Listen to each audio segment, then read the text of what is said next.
Chapter 997. The peak was in ruins. Broken beams and stones were everywhere. The broken bell kept rolling between the curtains, making a deep sound. The chief monk of scripture was covered in dust. He walked to the cave and tried to find the chessboard by squinting his eyes. However, he couldn't find it. He looked sad. The Xiankong temple suffered a catastrophe.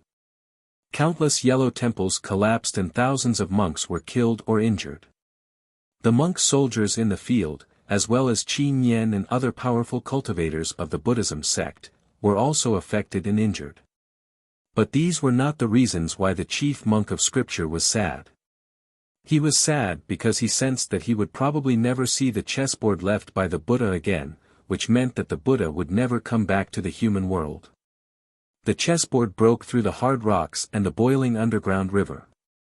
It went thousands of miles deep underground and sank into the red magma, where it was burned by the high-temperature underground fire. The chessboard could isolate everything from the outside world. Even the horrible magma couldn't affect the world inside. But now there was a small crack on the chessboard, and the magma seeped in through it. For the world inside the chessboard, the small crack was the two big cracks that were hundreds of miles long in the sky. The magma that seeped in was the endless high-temperature fire.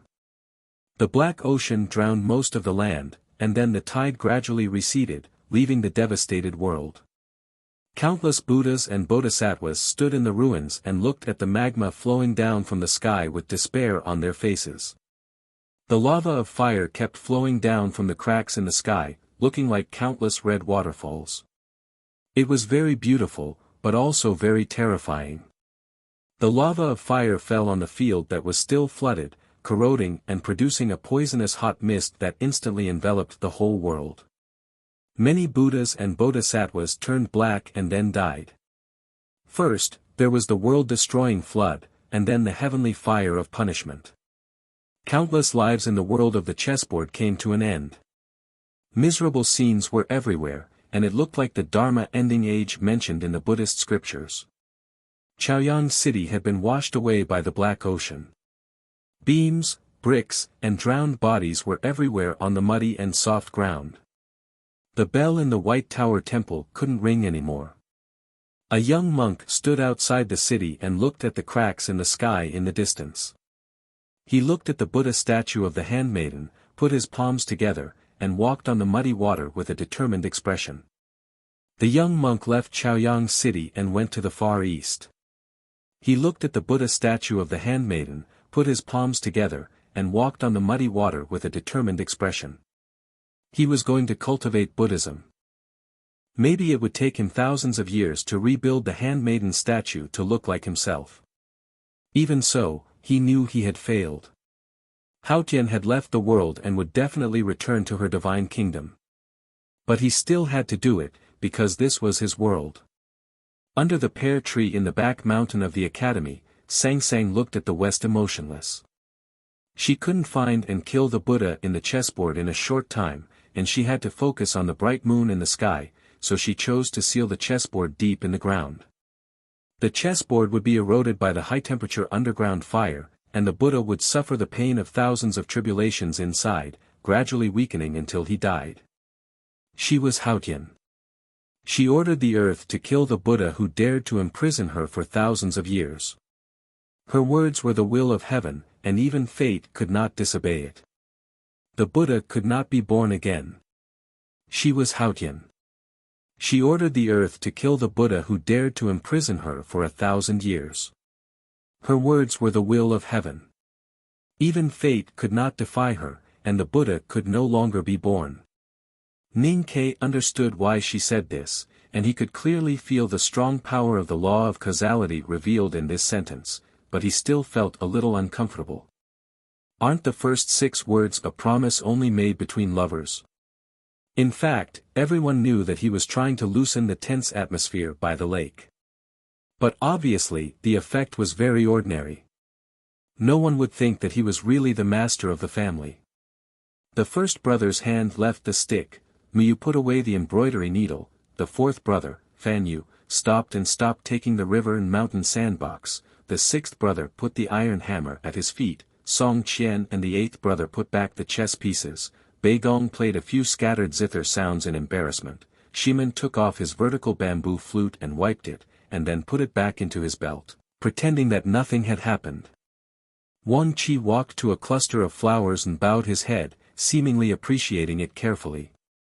People from the academy stopped fighting, not because they believed that Ning Ke could defeat Sang Sang, but because they saw the power of Sang Sang when she threw the chessboard and confirmed that she had returned to the real Haotian. Then no one could defeat her. What was the point of fighting if they could not win? Of course, it was also because Sang Sang had said that she would not kill them today. Thinking of the previous scene of the chessboard breaking through the sky, people were shocked. Looking at the tall woman under the pear tree, it was hard to connect her with the dark and thin girl cooking in the back mountain. Eldest brother looked at Sang Sang and said, "Can we talk?" Ning Ke glanced at her and turned to walk to the stream. Although he had a special relationship with Sang Sang, only eldest brother was qualified to negotiate with Haotian on behalf of the academy. The others also left the pear tree and began to do their own things, but no one could really calm down to play chess or play music, because this negotiation was too important for the academy and the human world. The lakeside was very quiet. Fish bravely swam out of the cracks in the stone and the lotus, and swam to the water and gently pecked at the spring breeze. Birds in the forest timidly poked their heads out, still not daring to sing. Eldest brother said, "Staying in the human world is actually a choice."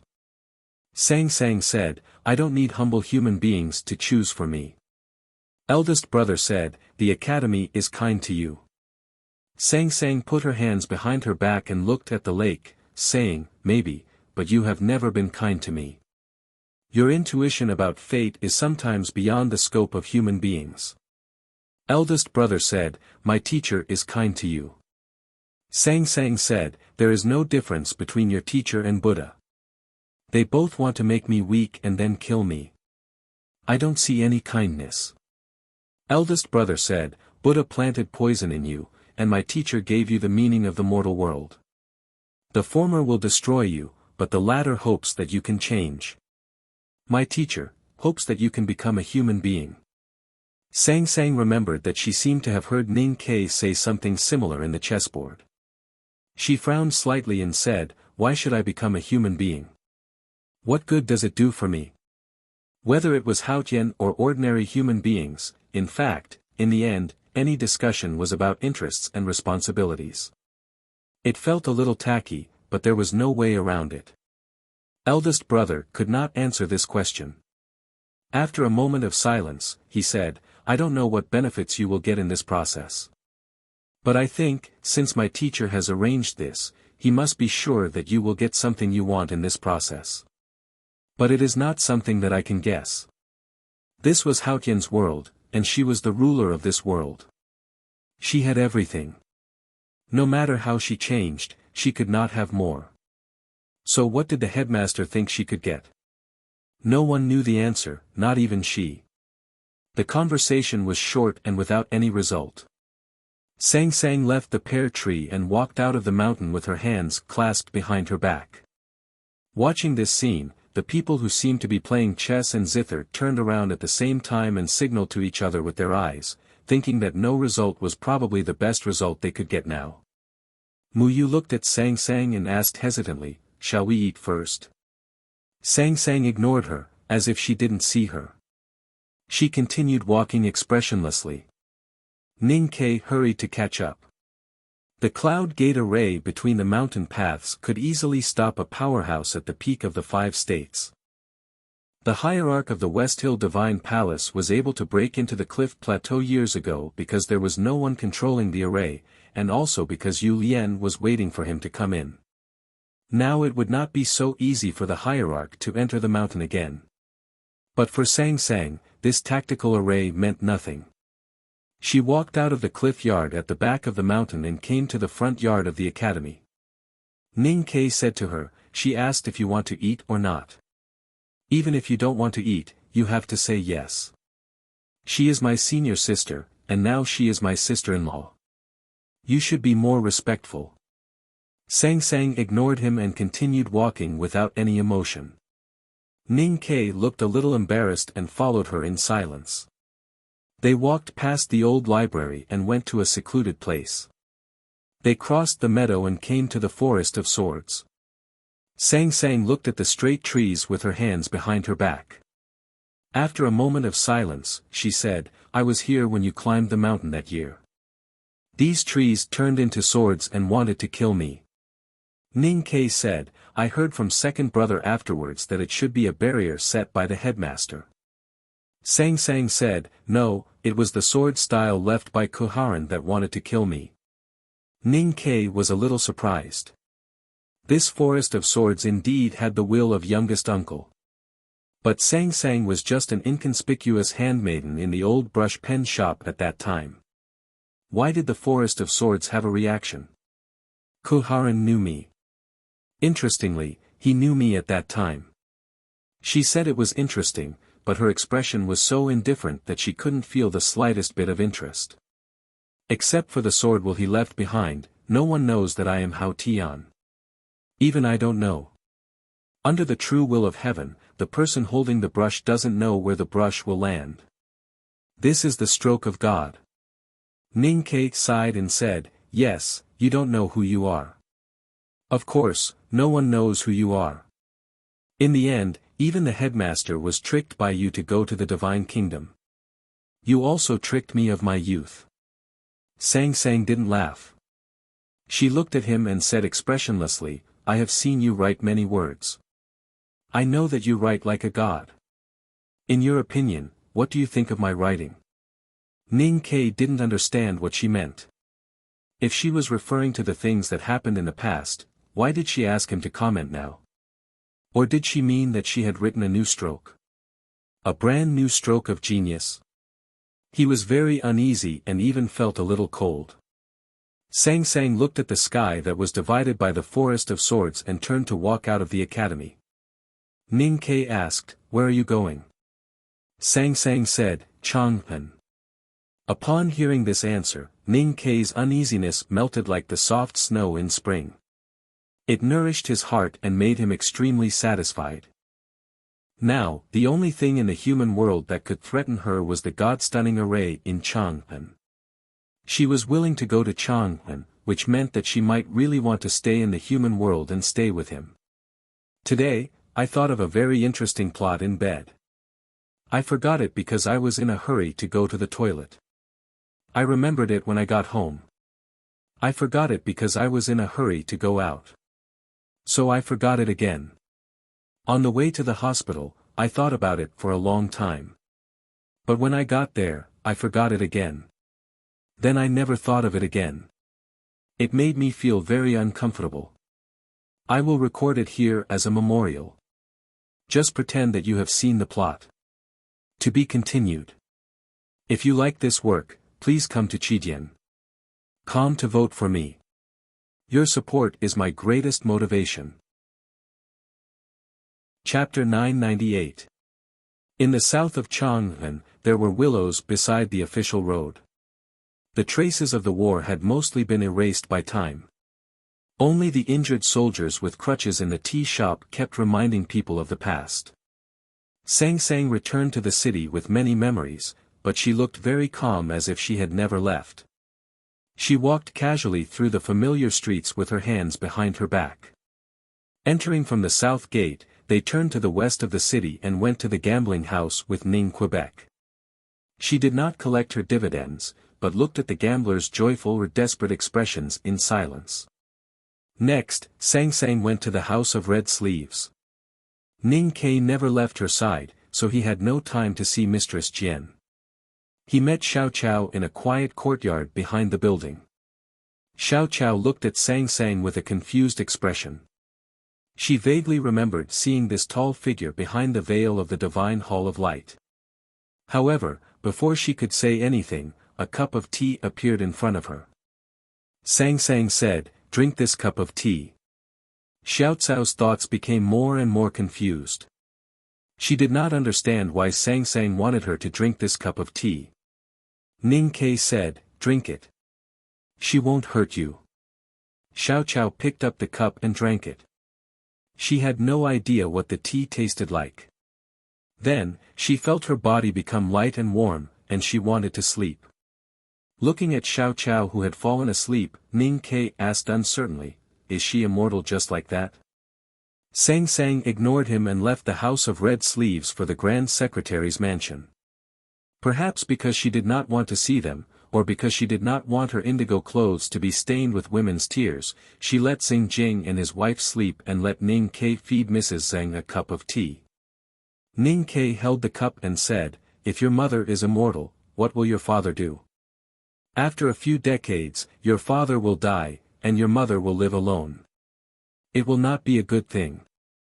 Sang Sang thought for a while and said, "Then bring this cup of tea back." Ning Ke said, "Can you have more positive energy? Can't you make more tea for your father?" Sang Sang said, "First of all, I am Haotian. I have no parents. They are just the former homes of my body. Secondly, not everyone is qualified to drink this cup of tea." Ning Ke looked at her and did not say anything. She made another cup of tea. Ning Ke smiled, carried the teacup to Grand Secretary Xing Jing, and fed him. As he walked out of the Grand Scholar Manor, Jing Jiu asked earnestly, "It seems that the cup of tea can really make people live forever." Sang Sang said, "I said I would grant them immortality." Ning Ke said, "Then you still owe me a few cups of tea." Sang Sang said, "Since Jun Mo doesn't want to drink, I won't force him." Ning Ke sighed helplessly. He pointed at himself and said, "What about me?" "You've never liked drinking tea," said Sang Sang. Ning Ke was annoyed and said, "Who doesn't want to drink the tea of immortality?" Sang Sang said, "I told you, not everyone is qualified to drink this tea." Ning Ke was really angry and said, "You are my wife. If I am not qualified to drink your tea, who is?" Sang Sang said nothing and walked toward the east side of the city. Ning Ke chased after her and kept saying, "It's just a cup of tea. Why are you so stingy?" Sang Sang remained silent. Ning Ke begged, "Please do me a favor and give me a cup." Sang Sang still said nothing. Ning Ke was furious and shouted, "If you don't give me tea, I won't cook for you." Begging and threatening along the way were boring and one-sided conversations. The two returned to Lin 47th Street. They pushed open the door of the old brush pen shop. There was no dust in the room. They walked into the small courtyard and scared away the old cat on the windowsill. Sang Sang walked into the kitchen and took a look. Then she walked back to the front berth and sat down. She knocked on the table. Ning Ke understood what she meant. He reluctantly went to the market to buy ingredients and made 2 meat and 2 vegetable dishes. Then he filled 2 big bowls of fragrant white rice. In the past, Sang Sang cooked, except for the time when she ran away from home. Now she was Haotian, so she naturally wouldn't cook anymore. He had already gotten used to the change of status in the family since he was in the Divine Hall of Light. After dinner, Ning Ke washed the dishes. Sang Sang walked out of the old brush pen shop and into the shop next door. For some reason, the business of the shops on Lin 47th Street was not doing well. Many shops had moved away a few years ago. But because the old brush pen shop had been closed these years, those shops gradually moved back. The shop next to the old brush pen shop was still the fake antique shop. Sang Sang walked into the fake antique shop and said to Boss Wu, "You can take a concubine now." After saying this, she turned around and left. Boss Wu sat in an old-fashioned wooden armchair with a teapot in his hand. Looking at the empty shop door, he wondered if he was blind and deaf. What did the girl say just now? He didn't hear it clearly, but someone in the shop heard it clearly. Aunt Wu rushed out from the backyard with a wet dishcloth in her hand. She stared at Boss Wu and asked, "What's going on? You want to take a concubine?" Boss Wu was a little confused and said, "Are you talking about taking a concubine?" Aunt Wu's eyes turned red and she said in a trembling voice, "I heard it clearly from inside. How dare you lie to me? Tell me clearly, whose woman is she? Boss Wu was very innocent and said, I don't even know that woman.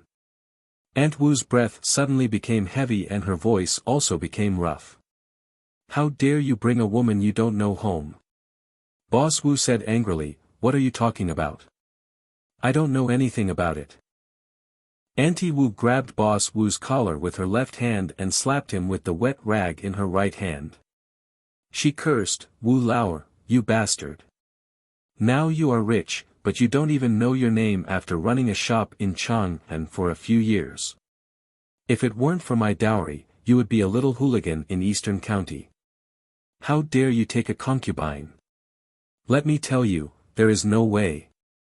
In the antique shop on Lin 47th Street, there was a perfect family farce. From time to time, there were dramatic sound effects, screams and the sound of furniture falling on the ground. Sang Sang didn't know these things and she didn't care about them. In her opinion, as long as Ning Ke became the emperor of the Great River Kingdom, the bet would stand. As for whether Boss Wu could keep it or not, it was his own business. At this time, she was shopping with Ning Ke in Chang'an. They went to Chenjinji Cosmetics store, but they didn't buy cosmetics. They went to the Eastern City Market, but they didn't buy vegetables. They went to the fragrance workshop, but they didn't buy pen and paper. They went to the building of pines and cranes, but they didn't ask for noodles.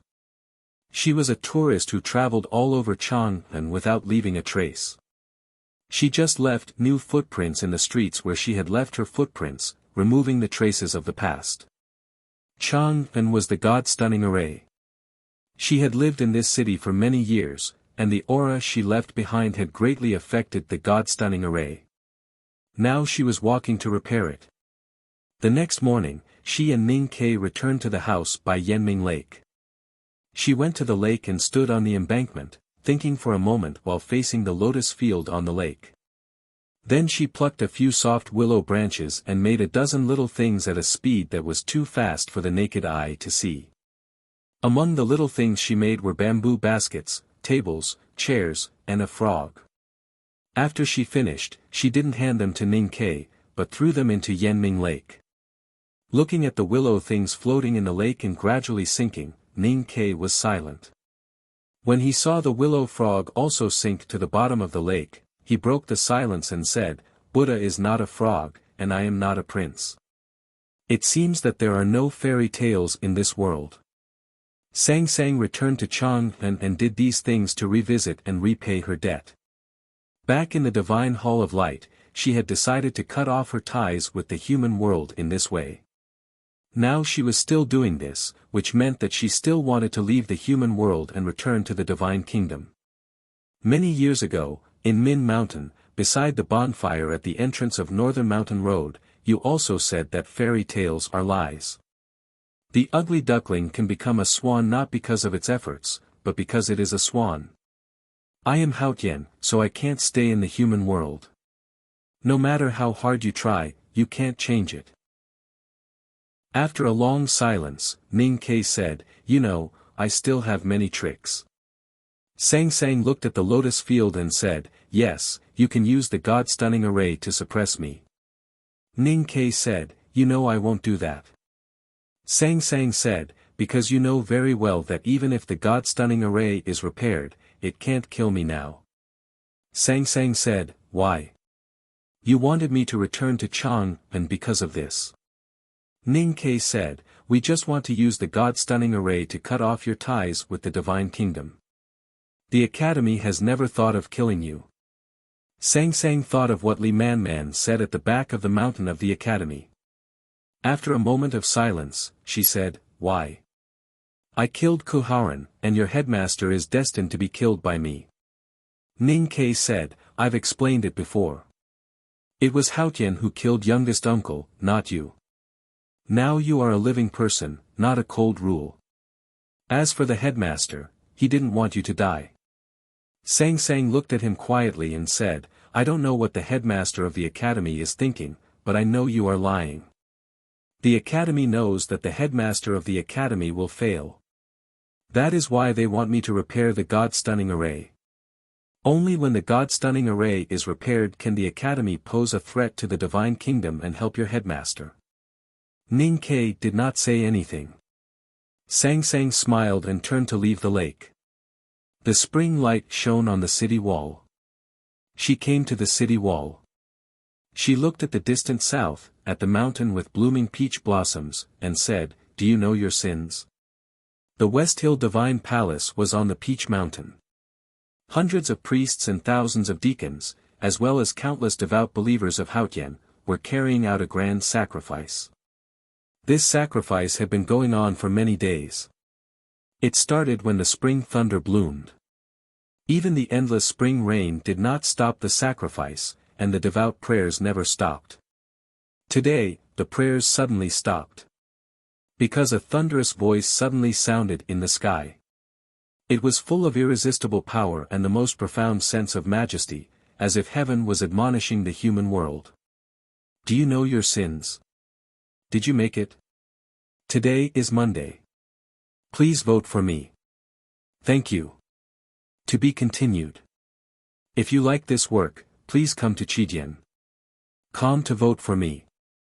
Your support is my biggest motivation. Chapter 999. In the previous chapter, Sang Sang said that the Buddha said that when the mountain has no edges and the heaven and earth are together, he can see the Buddha. The original song of the UFU school was Mountain Without Hills. I didn't think much about it, so I wrote Mountain Without Edges. Was it influenced by the song? Thanks to reader Zhu Jingyan for the correction. No one knew where the voice came from or why it rang in the sky. But the next moment, everyone knew that it was Haotian's voice. Only Haotian's voice could be so majestic. Only Haotian's voice could reflect such a vivid picture in the consciousness of the devout Haotian believers and touch their souls. Everyone on the cliff plateaus and the front plateau of Peach Mountain knelt down with their foreheads touching the ground. They wished they could bury themselves in the dust so that they could show their respect and love for Haotian. Hierarch Xiong Chumo was standing between the gauze curtains and leading the believers to pray. His figure looked very tall in the light. Hearing the voice, he immediately threw himself to the ground, as humble as a dog. It was said that his voice was as magnificent as thunder. But compared to the voice that rang in the sky, it was nothing, even blasphemy. In front of a stone house in a remote corner of the cliff plateau, the Abbey Dean left the wheelchair and knelt down. He supported his body with his thin arms and trembled. But his expression was calm and proud. The middle-aged priest finally left the wheelchair and knelt behind the Abbey Dean. Long Qing knelt even further behind. His face was as pale as snow and his eyes were full of fear. He knew clearly what the Abbey Dean had done was disrespectful to Haotian. Now that Haotian had left the chessboard of the Buddha, how could he not be afraid when the power of heaven came back to the human world? Song Song's voice broke through the clouds and fell on Peach Mountain. It resounded between heaven and earth and was reflected by the sky and the ground.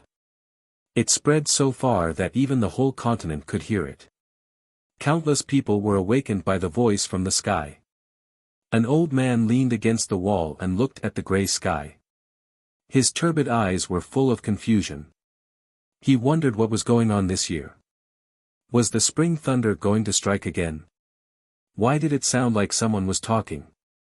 Some children rushed to the window of the study room, pointing at the sky and talking excitedly. Their chattering sounded like a group of birds. The teacher, who was sleepy in spring, was woken up. He picked up the ruler and prepared to teach these naughty students a lesson. The children said in unison that the sky had spoken, but they were beaten a few more times. The small town at the border of the Song Nation and the Yen Nation also heard the sound coming from the sky. The people rushed to the only long street in the town. They looked at the sky uneasily, not knowing what had happened. In the butcher's shop, the butcher hid his face and head under the chopping board with his broad-oiled knife raised high above his head. Hoof bones kept falling from the chopping board, and every time one fell, his body would tremble. The drunkard was more afraid than the butcher. The drunkard sat in the tea-house and kept drinking from the flagon. Even though he could hold his liquor well, his eyes became blurred, but his face did not turn red. Instead, it was terribly pale. The butcher did not participate in the Abbey Dean's plot against Haotian, but he did. He watched Haotian and Ning Ke enter the Xiankong temple, and even stopped the academy from breaking the chessboard. Now that Haotian had returned and asked the human world if it had sinned, how could he not be afraid? Other than getting herself drunk, what other way could she do to keep him from losing his mind? Chao Xiaoshu stood at the door of the tea house and looked at the grey sky. He asked confusedly, "What happened?" The drunkard finally put down the flagon and said in a trembling voice, "This is something you can't understand. You'd better stay away from me. Otherwise, the power of heaven is unpredictable, and you may die at any time." Chao Xiaoshu turned around and looked at him with a complicated expression. The drunkard kept drinking, trying to get himself drunk. He said vaguely, "We are all doing this for her own good.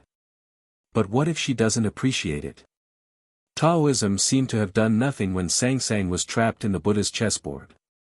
But it was exactly because of this that they had sinned. They saw Haotian in danger without saying anything, which was a great sin. Moreover, Sang figured out what Taoism was trying to do after the incident. She was asking the human world for a crime, and she was asking the guilty ones. The most guilty one was the Abbey Dean, Chen Mao. Long Qing, who was kneeling behind him, was pale and sweating profusely. The middle-aged priest was trembling slightly, as if he could no longer maintain his kneeling posture. The Abbey Dean was already a cripple. His cultivation state was not comparable to that of Long Qing and the middle-aged priest, but he was calmer than them and even had a smile on his face. He looked at the sky and said with a smile, "I am not guilty." Song's voice sounded again in the air in front of the cliff plateau. "You colluded with the Buddhism sect and tried to make me sleep. That is a great sin of disrespect. How can you defend yourself?" This time, she did not let the whole human world hear it. Only those on the cliff plateau could hear it. Therefore, they were even more frightened. Many divine priests and deacons were shocked and could not hold on any longer. They fainted. The Abbey Dean said, "Absolutely not." Sang said, "You don't admit that you wanted to kill me?" The Abbey Dean said, "I wanted to kill Sang, not Haotian." Sang said, "I am Haotian." The Abbey Dean said, "I believe in Haotian, not the woman named Sang. Sang said, "What if I cannot wake up in the chessboard?" The Abbey Dean said, "Haotian is omnipotent. Moreover, this is your will. I am just carrying out your will. I believe you should understand my piety now." Song's voice did not come for a long time. The spring breeze blew the peach blossoms on the mountain.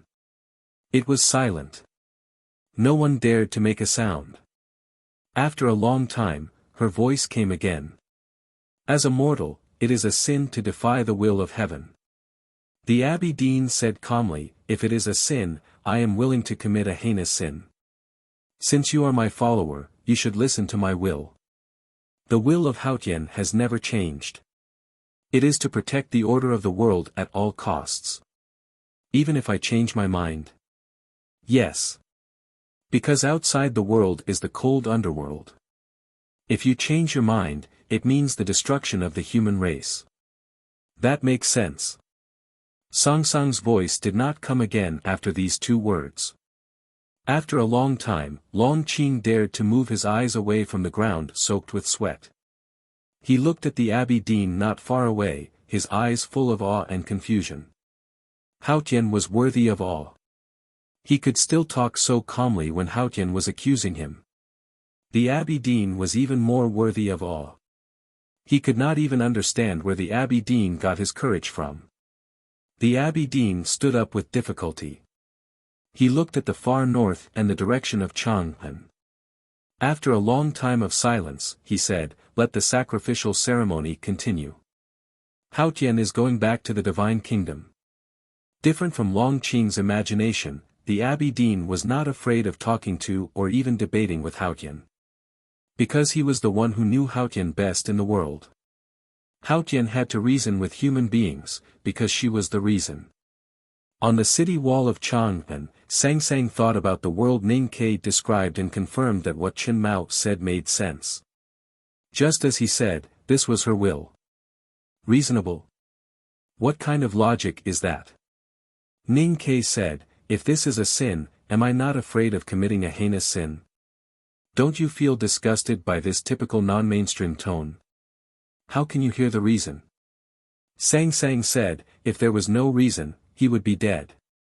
Ning Ke said, although Taoism did not do anything, it is obvious that he knew that the Buddha's chessboard would bring you danger. But he did not say anything. What is the reason? Sang Sang suddenly said, have you ever thought that I wanted to enter the Buddha's chessboard? What he did was just carrying out my will. What crime did he commit? The spring wind on the city wall suddenly became very cold. Ning Ke turned around to avoid the spring wind and the question because he really felt cold. Sang Sang looked at him quietly and said, you understand. Ning Ke reached out to touch her forehead and said, you are sick. Sang Sang smiled and said, do you have any medicine? Ning Ke said seriously, 11th brother is best at making medicine. Can I get some for you? It was all a joke because he only dared to joke at this moment. The conversation between Sang Sang and the Abbey Dean made his heart colder and colder. Even her smile could not bring him warmth. Her smile was so calm and indifferent. As I said, you want me to enter Chang'an because you want me to build the God-stunning array. You want to break the sky and help the headmaster to defeat me. I know everything you are thinking about. You can't lie to me.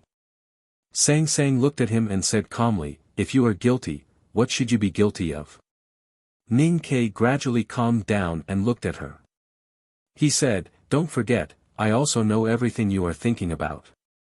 You want to use the God-stunning array to reopen the gate of Haotian's divine kingdom.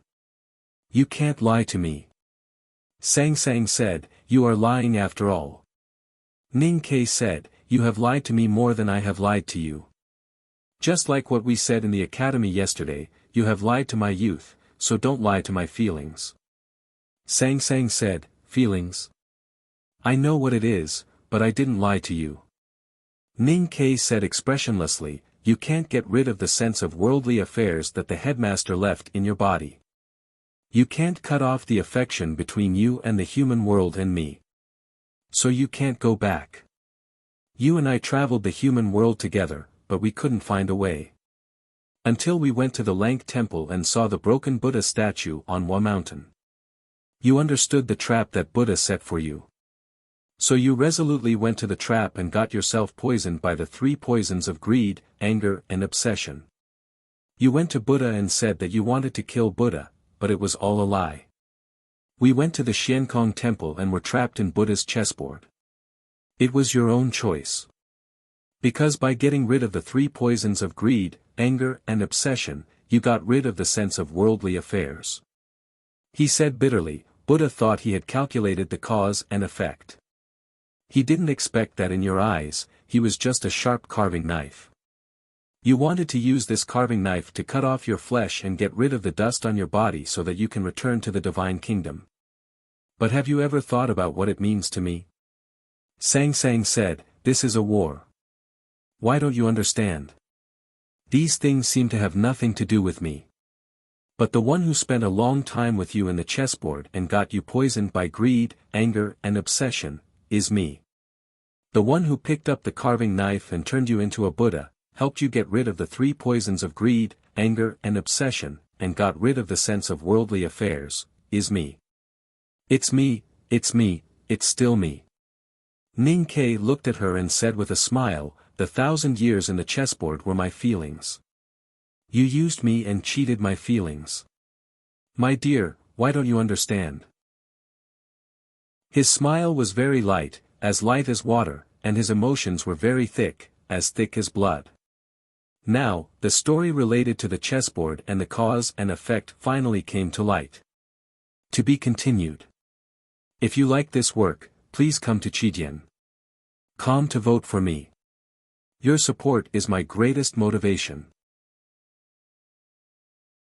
Chapter 1000. Yes, that was the truth. Sang Sang couldn't get rid of the secular world in her, so she looked for Buddha and came to the world in the chessboard. In that world, she was deeply in love with Ning Ke and had the three poisons of greed, aversion and obsession. Ning Ke wanted to save her, so he had to get rid of the three poisons of greed, aversion and obsession in her body.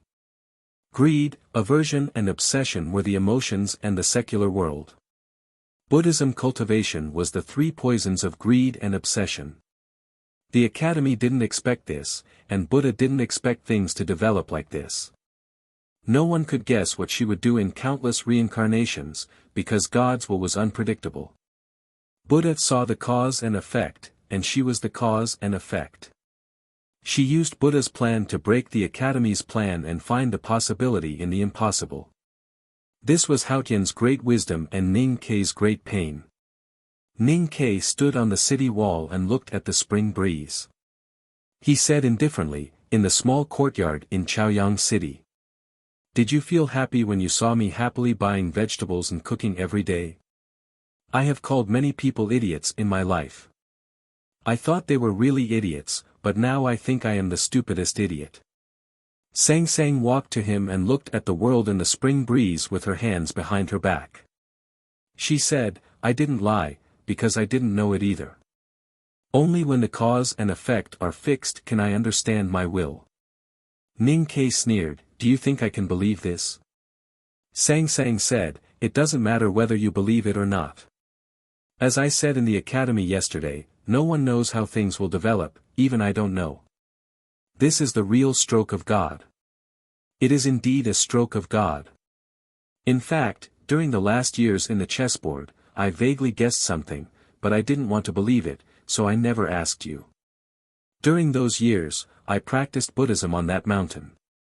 Although you were on my back, I was always alone. I was so lonely that I wanted to die. Ning Ke looked at the pedestrians on the city wall and the busy market and said, every time you woke up, you refused to talk to me. At first, I thought you were tired, but later I found that it was because you didn't want to talk to me. I was very disappointed and began to be vigilant, because it proved that your emotions were fading, or that you were afraid of something. What are you afraid of? He turned to look at Sang Sang and said calmly, you are afraid to be with me, so you can't bear to cut off the connection with the human world. If it's this kind of fear, I'll feel somewhat relieved. Sang Sang didn't answer his question, but said, since you have vaguely guessed it and started to be vigilant, why didn't you say anything or do anything? God can predict everything. It's scary, but I'm not afraid, because the God-stunning array is still in my hands. You shouldn't have told me this. I'm not sure that you've gotten rid of the worldly will in your body. The Academy might use the God-stunning array to blast the sky, and then you could use it to return to the divine kingdom. But now it's impossible. Ning Ke said expressionlessly, even if you become the cold and heartless Haotian, as long as you can't return to the divine kingdom, you can only return to your original state. Just like the days we spent in the divine hall of light, we will inevitably continue to be entangled together, and we will still be the same pair of burnt papers. Sang Sang said, since I told you this, it means that even without the God-stunning array, I have other ways to leave the human world and return to the divine kingdom. Ning Ke said, a cow can be boasted to the sky, but a pig can't. Sang Sang said, it's a black pig. Ning Ke said, no matter what color the pig is, you can't go back. Sang Sang said, in the world of the chessboard, I experienced the suffering of the worldly will, cut off the connection with the human world, and saw the big ship with the divine will. Ning Ke felt a little uneasy when he thought of the horrible big ship in the nirvana. Buddha is different from your teacher. Your teacher merged with the human world, and even I couldn't find him. Buddha, on the other hand, gathered people to help him, and created another world without my eyes. Both of them are great divine senses. I can't merge with the human world, so I can only use the Buddha's method to obtain the power to open up the world. Sang Sang said, the power of all people is faith. I'm the Lord of the world, and I have countless devout believers. However, for tens of thousands of years, I've been indifferently overlooking the divine kingdom. The power comes from all people, but I've never thought about how to use and strengthen this power. In this aspect, I've learned a lot from the Buddha. Ning Ke said, "Is it that big ship?" Sang Sang said, "The Buddha delivers all people from suffering, and all people help him to cross the nirvana realm. I want all people to deliver me, so I have to deliver all people first, and then I can take the big ship to the nirvana realm." Ning Ke asked, "Where is your nirvana realm?" Sang Sang said, "I came from the divine kingdom, so the nirvana realm is naturally in the divine kingdom." Ning Ke looked at the gray sky and said nothing. Sang Sang reached out to somewhere in the south. The academy was dozens of miles away from the city. The indigo lion, which was taken out of the chessboard by Sang Sang, was confronting the big white goose by the stream. Its hair stood up like swords, and it kept growling to threaten, but it dared not to act rashly. It looked at the meadow in the distance from time to time. The big white goose was a bit tricky for it, and there was an old yellow bull dozing on the meadow. It knew very well that if the old yellow bull opened its eyes, it would be doomed. The indigo lion couldn't understand why it could meet so many terrible fellows as soon as it came out of the chessboard. It was completely different from the information it got from the chessboard. This world was too scary. Suddenly, an invisible force broke through the cloud gate array, landed on the cliff plateau, grabbed the indigo lion, and disappeared. The big white goose looked up to the sky and found that it couldn't see the abominable newcomer anymore. It shook its head in boredom and went to the stream to take a bath.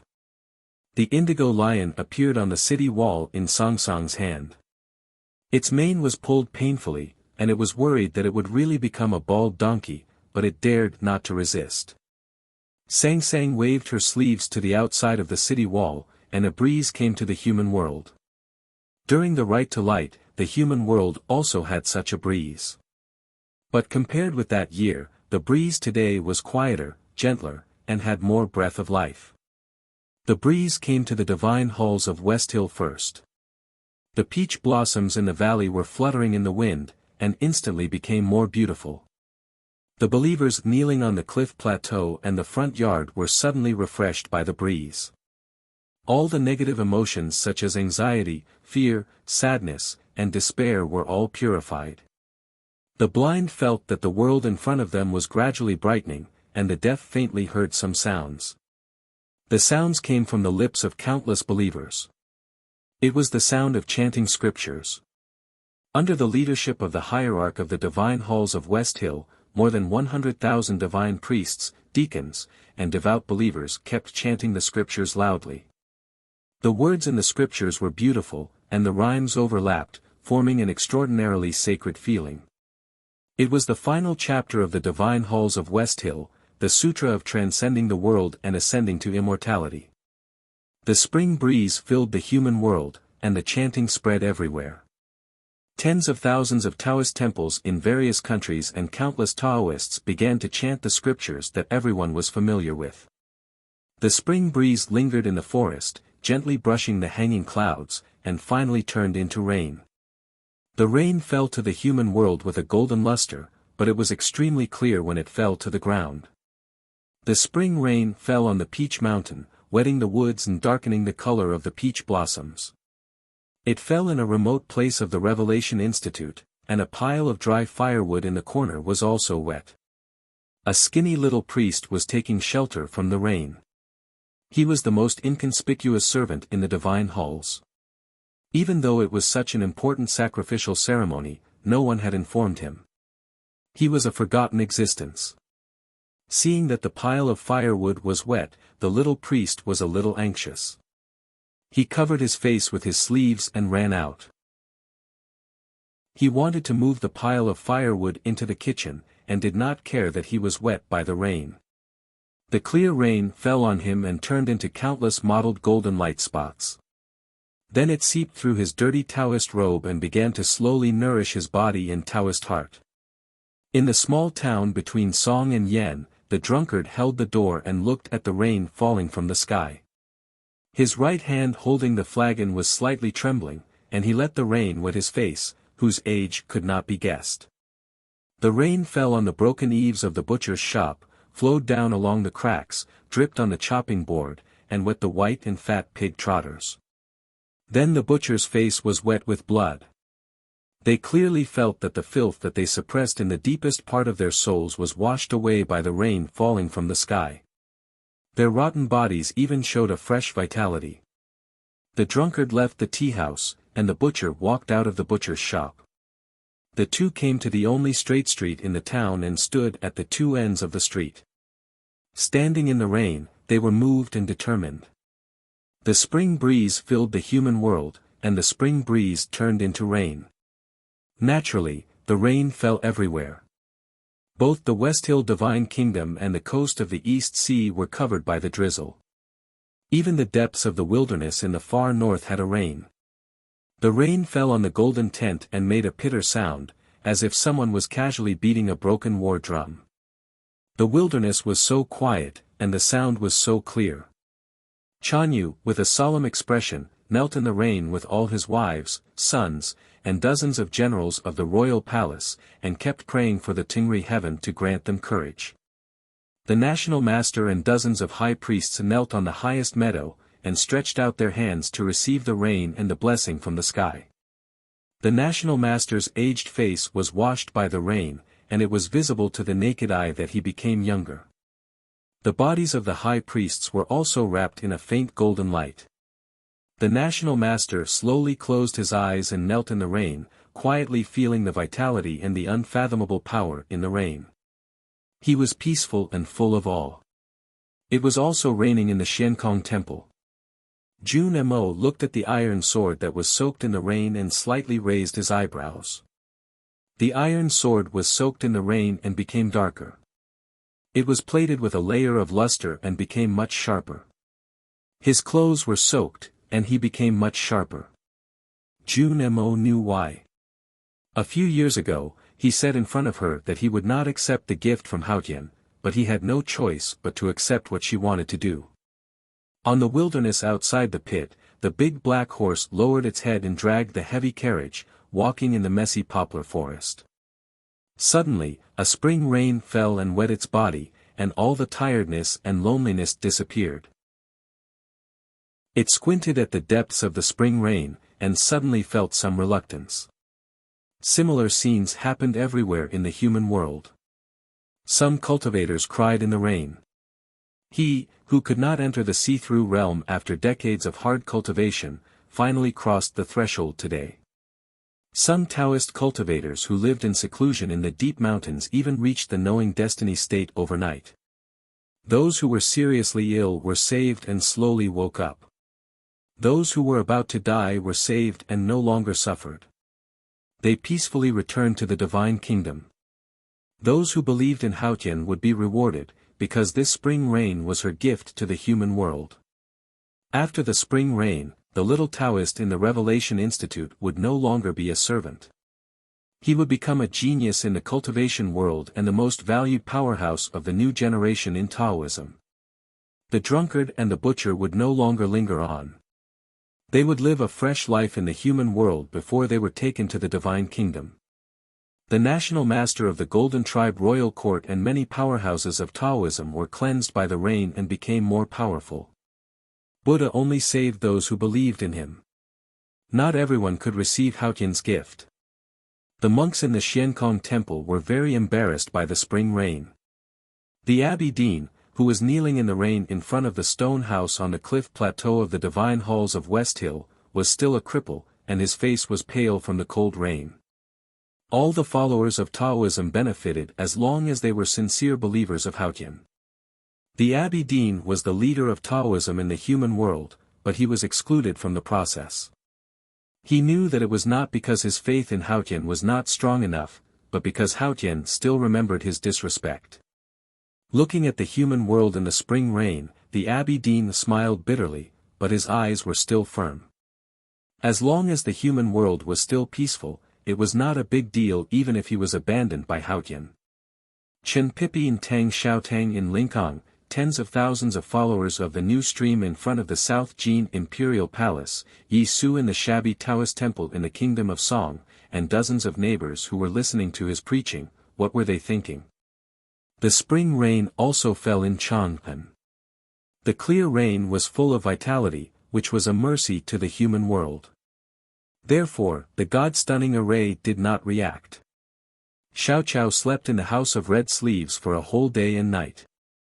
Mistress Jian invited all the imperial doctors in the palace, but none of them knew what was wrong with her. She woke up when the spring rain fell. She walked to the window and leaned against the railing. She looked at the raindrops falling from the eaves and thanked them silently in her heart. Xingjing and his wife also woke up to the sound of the spring rain. They walked to the rain pavilion in the garden hand in hand. Looking at the spring rain, they felt that something had happened and felt sad for no reason. The spring rain fell on the human world.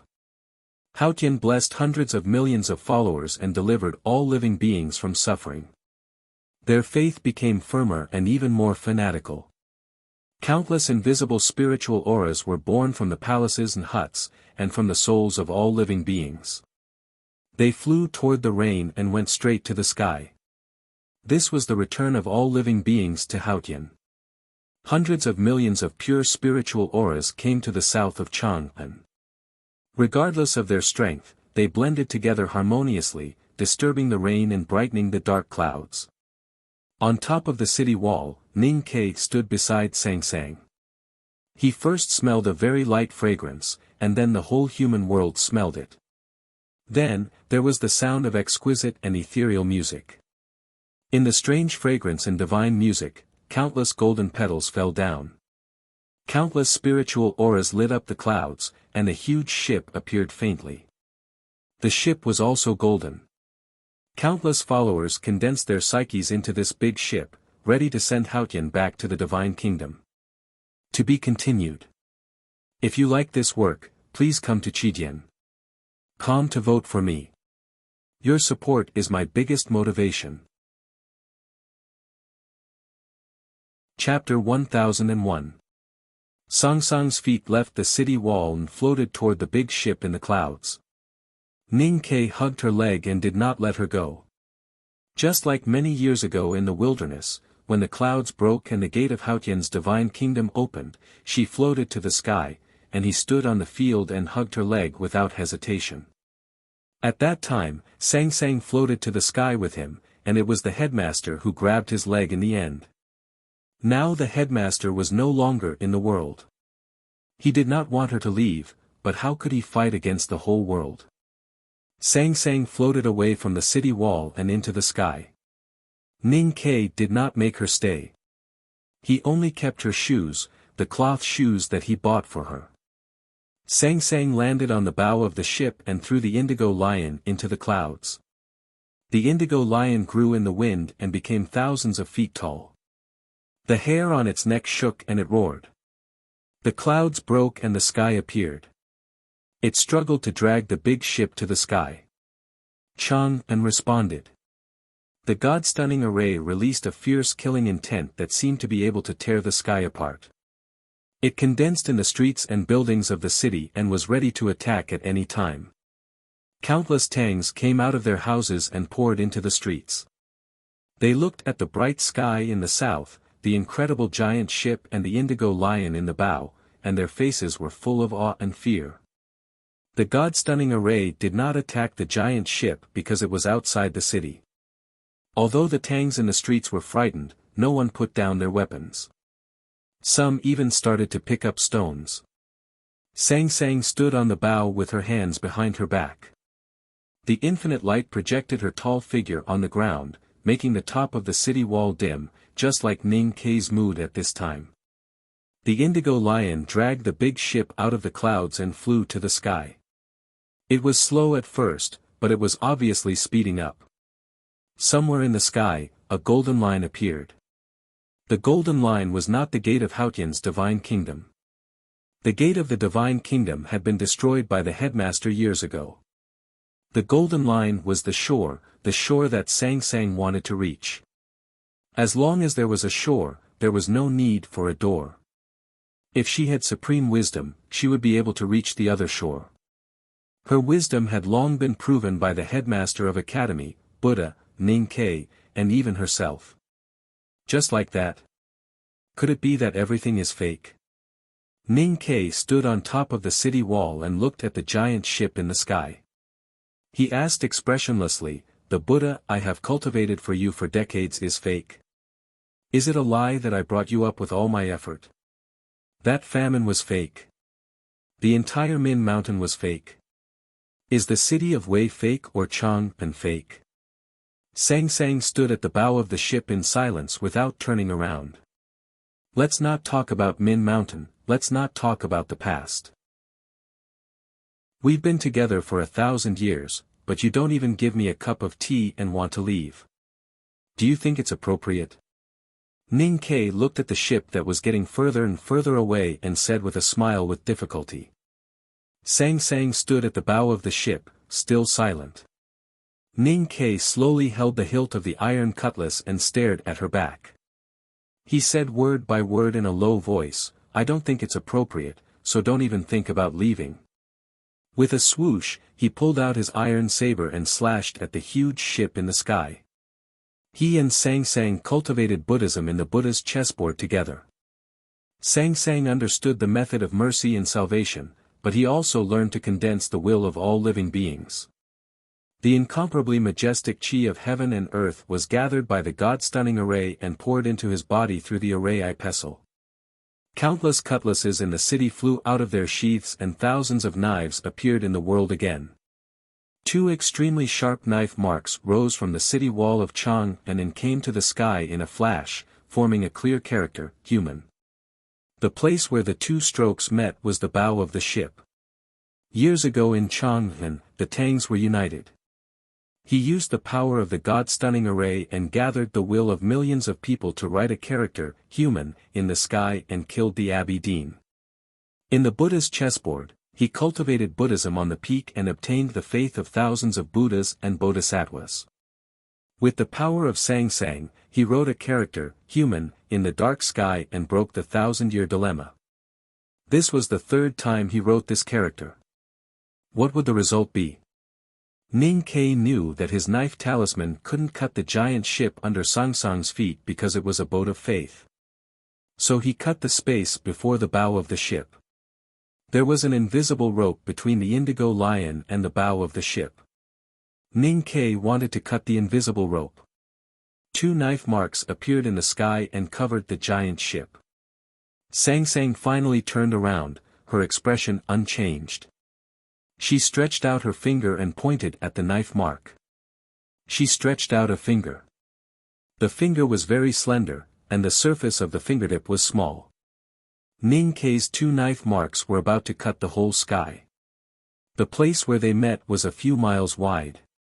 However, her fingertips were able to envelop the space within a radius of several miles. Countless airflows sputtered and the bright clouds were torn into countless pieces. The big ship continued to move forward steadily. She broke Ning Ke's human talisman with 1 finger. The 2 strokes gradually moved away and finally fell apart in the sky.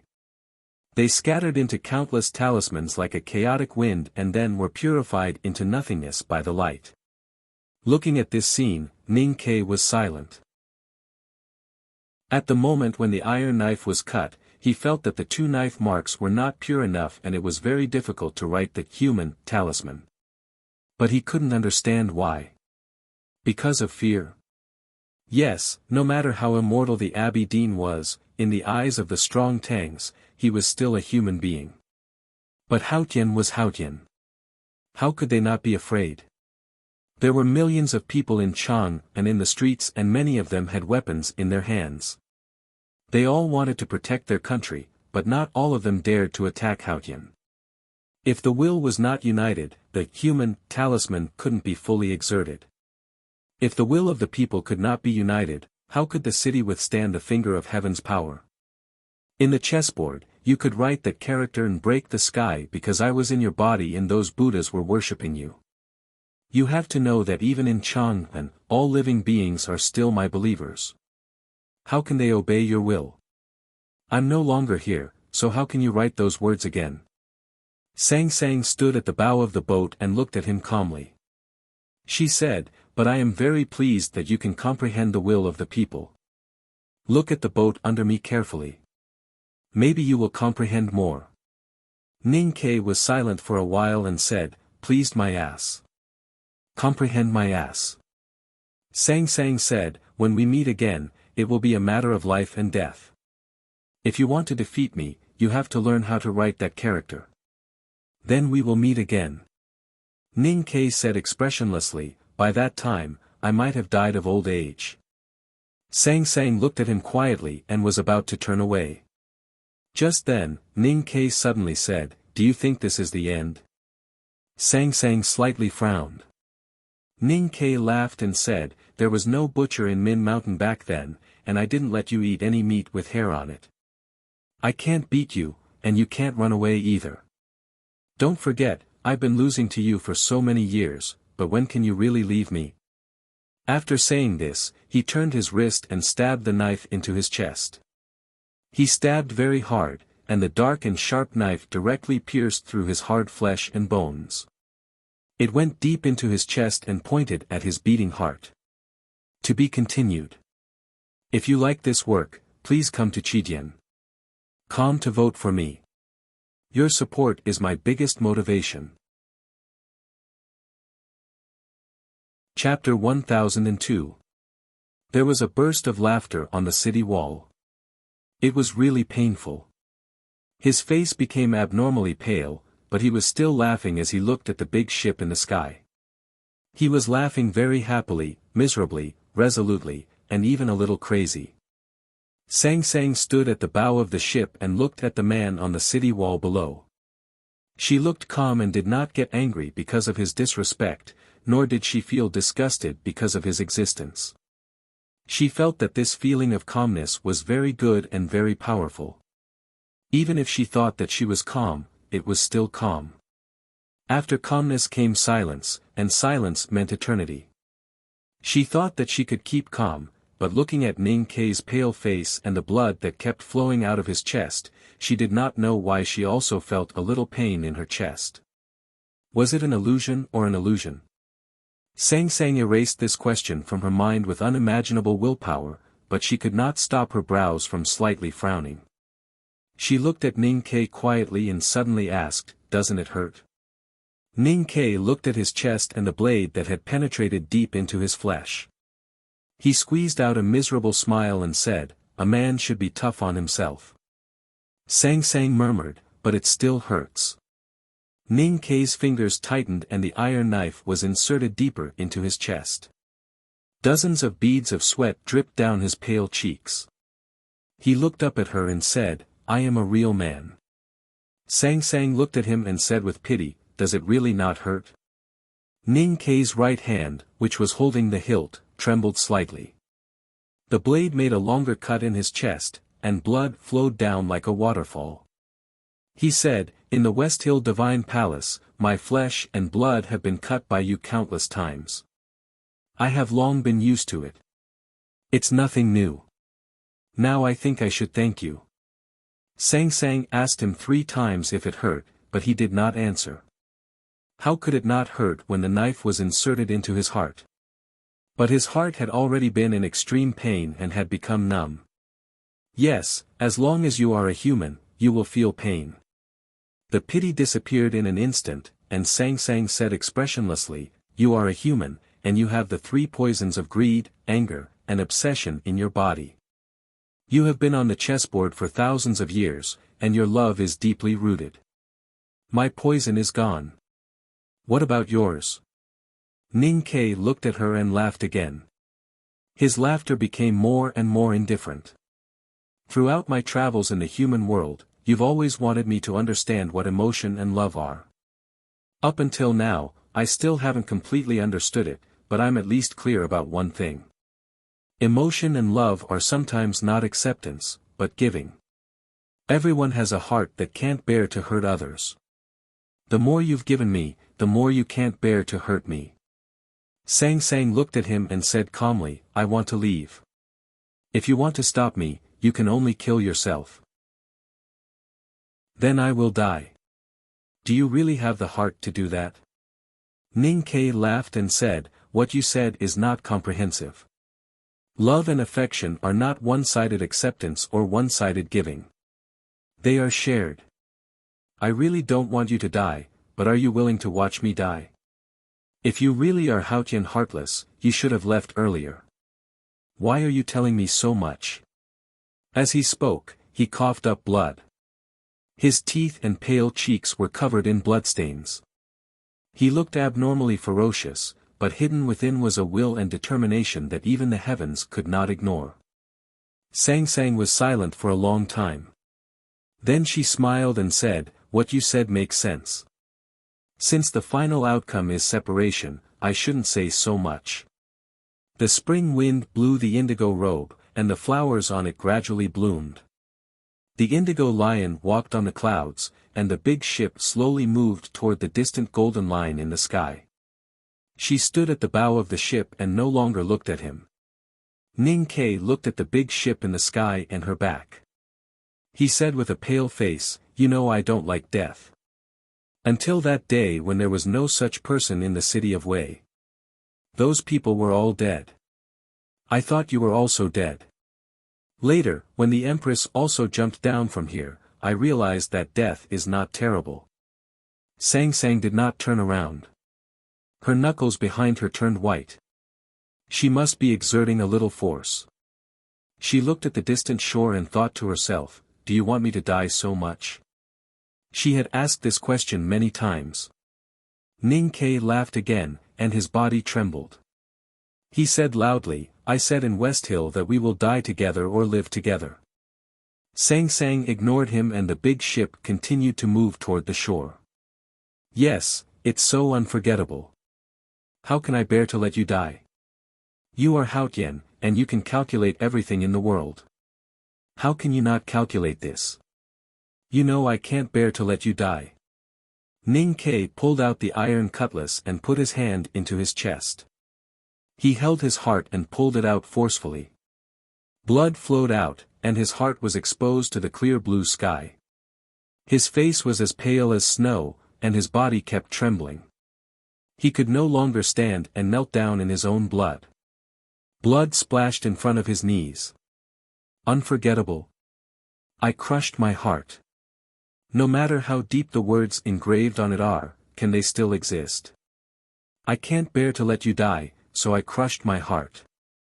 Naturally, my heart can bear it.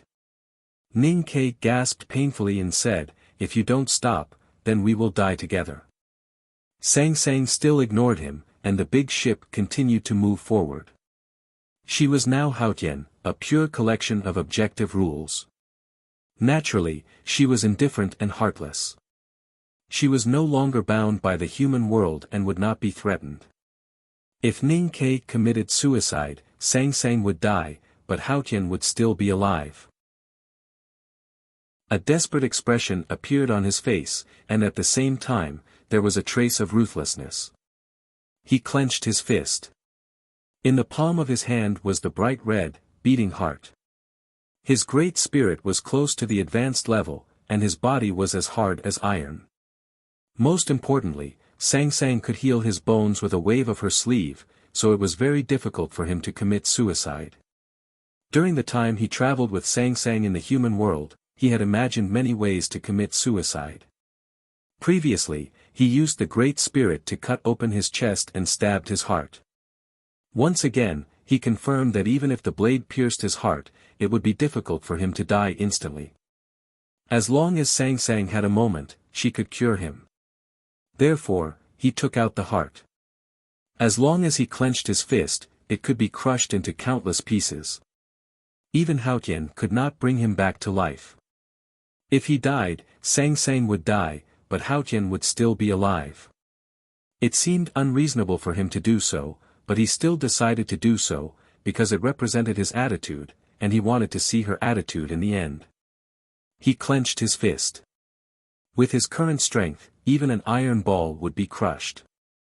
However, the bright red heart was only a little deformed, not even a crack appeared.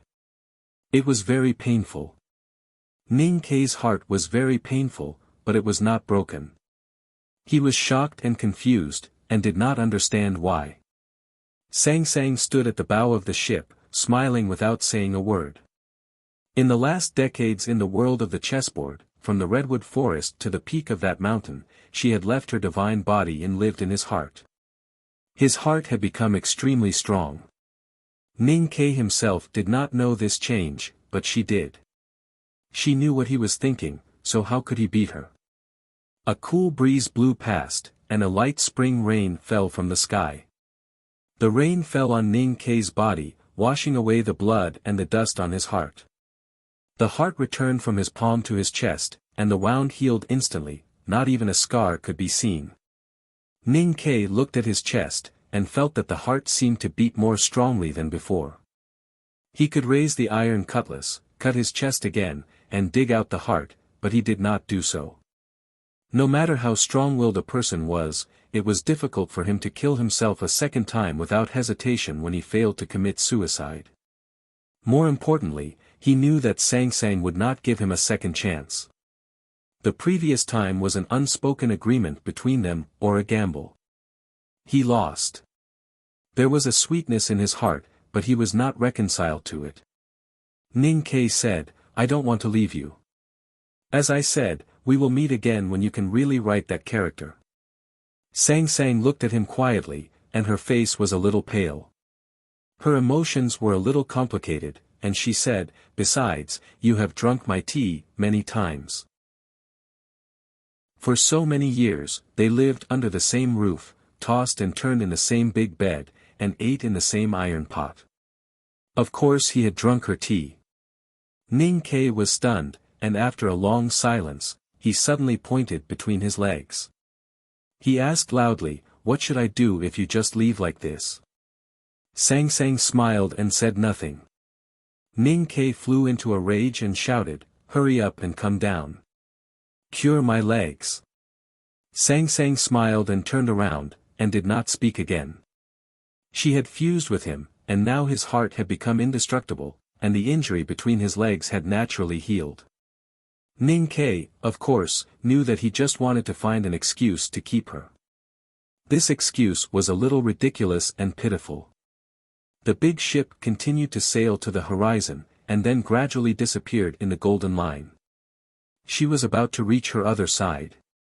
Looking at the gradually disappearing big ship, and looking at her who was far away, Ning Kei's tears kept flowing down his face, and he said bitterly, "You have already left. What's the use of this?" The big ship left, and countless believers in the human world knelt down to send them off. That golden line was the other side. Countless lights rushed in front of her, and Sang Sang subconsciously narrowed her eyes. The door of the divine kingdom was destroyed by the headmaster, and it was the first time for her to go back through this way. It was a little strange, but she knew it would not go wrong. Because she came from the divine kingdom, and her other side was naturally the divine kingdom. She closed her eyes, and was ready to meet herself in the divine kingdom, and then fuse with it. When she opened her eyes, she saw a lush mountain ridge.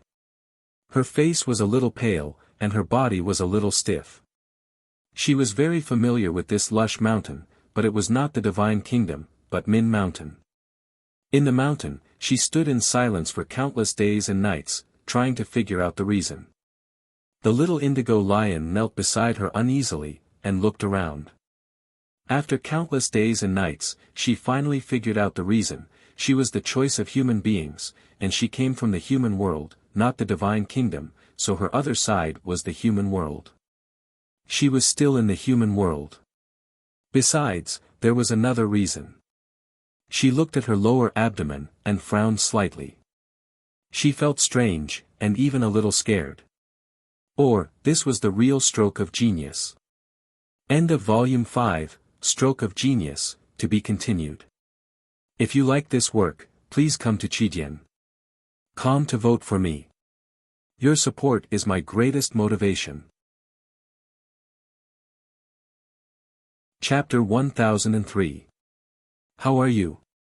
I'm not very well. The last chapter of The Vermilion Bird is also called The Other Shore. I have something to report to everyone. Ning Kei's last sentence might be vulgar to some of my friends, but I had never thought of changing or deleting it. I didn't explain the plot before many of my friends gave their opinions and suggestions, just for that sentence. I had thought of it when I was in the middle of the book. This was what I thought was a stroke of genius, and I liked it very much. If Ning Kei had said in that kind of mood, "A hero has no place to show his prowess," then he would have been too weak. That was not something a couple should say. I miss my wife very much. She left Ichan yesterday and is now in the northeast. At the end of last month, she knew that my father was not in good health and was going to have an operation. She worked very hard and finished writing 200,000 words. The operation was also arranged. I returned to Hubei on the 4th of this month. My father's heart bypass surgery was very successful, and my family was naturally working hard. I also persisted in updating my work. Everything is going well, and I even saved 3 chapters.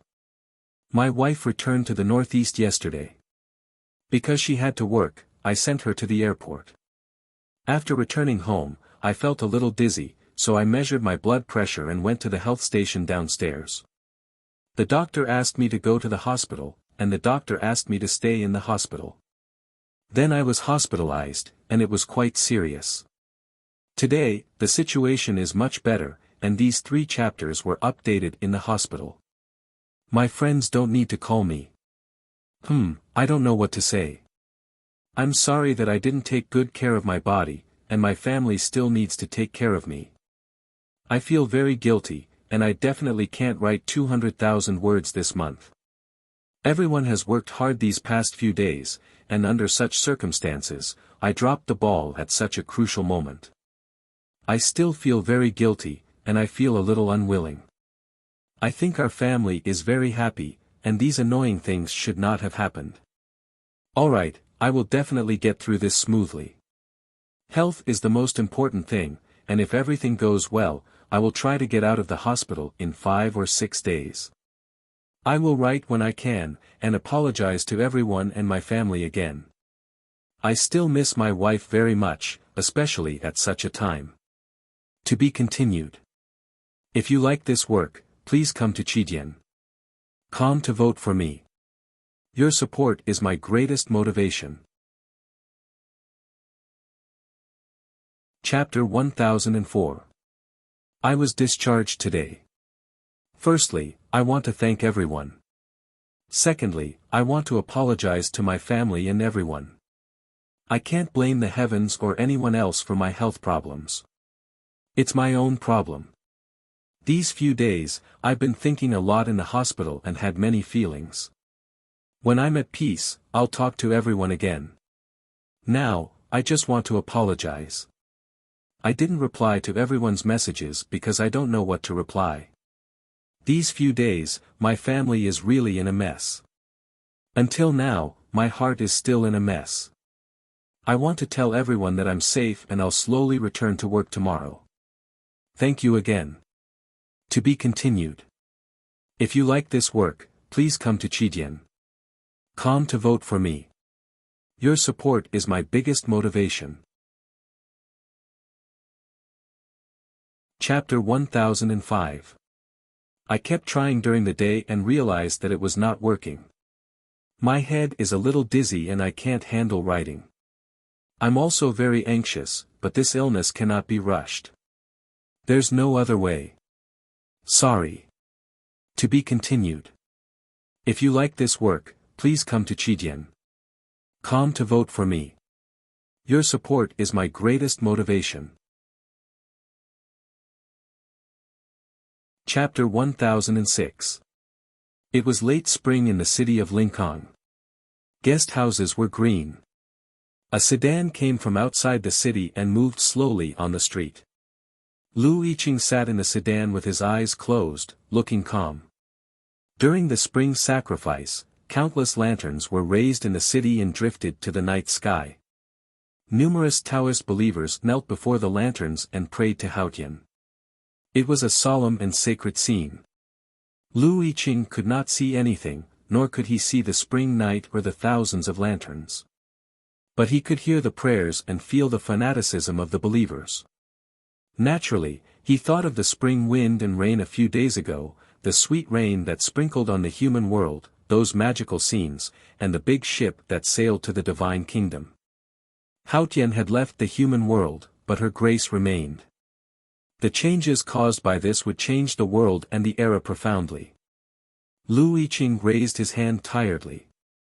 The sedan turned into a side street and walked slowly on the road that had been widened over the years. Finally, they came to an old house. The old house was not as shabby as it used to be. It had been painted by the devout believers of the new stream. Lu Yiqing got off the sedan and walked into the house.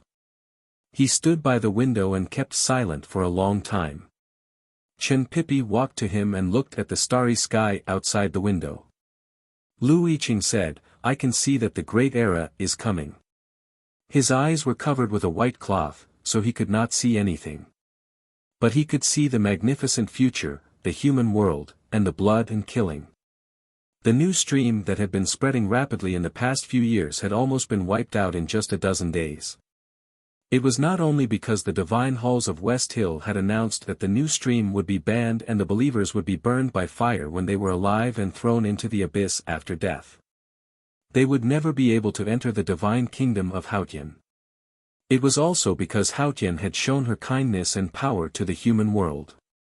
For the doctrine of the new stream, the blessings left by Haotian in the human world, the devout believers who suddenly recovered, the cultivators who broke through the realm, and the new fingers were the heaviest blows.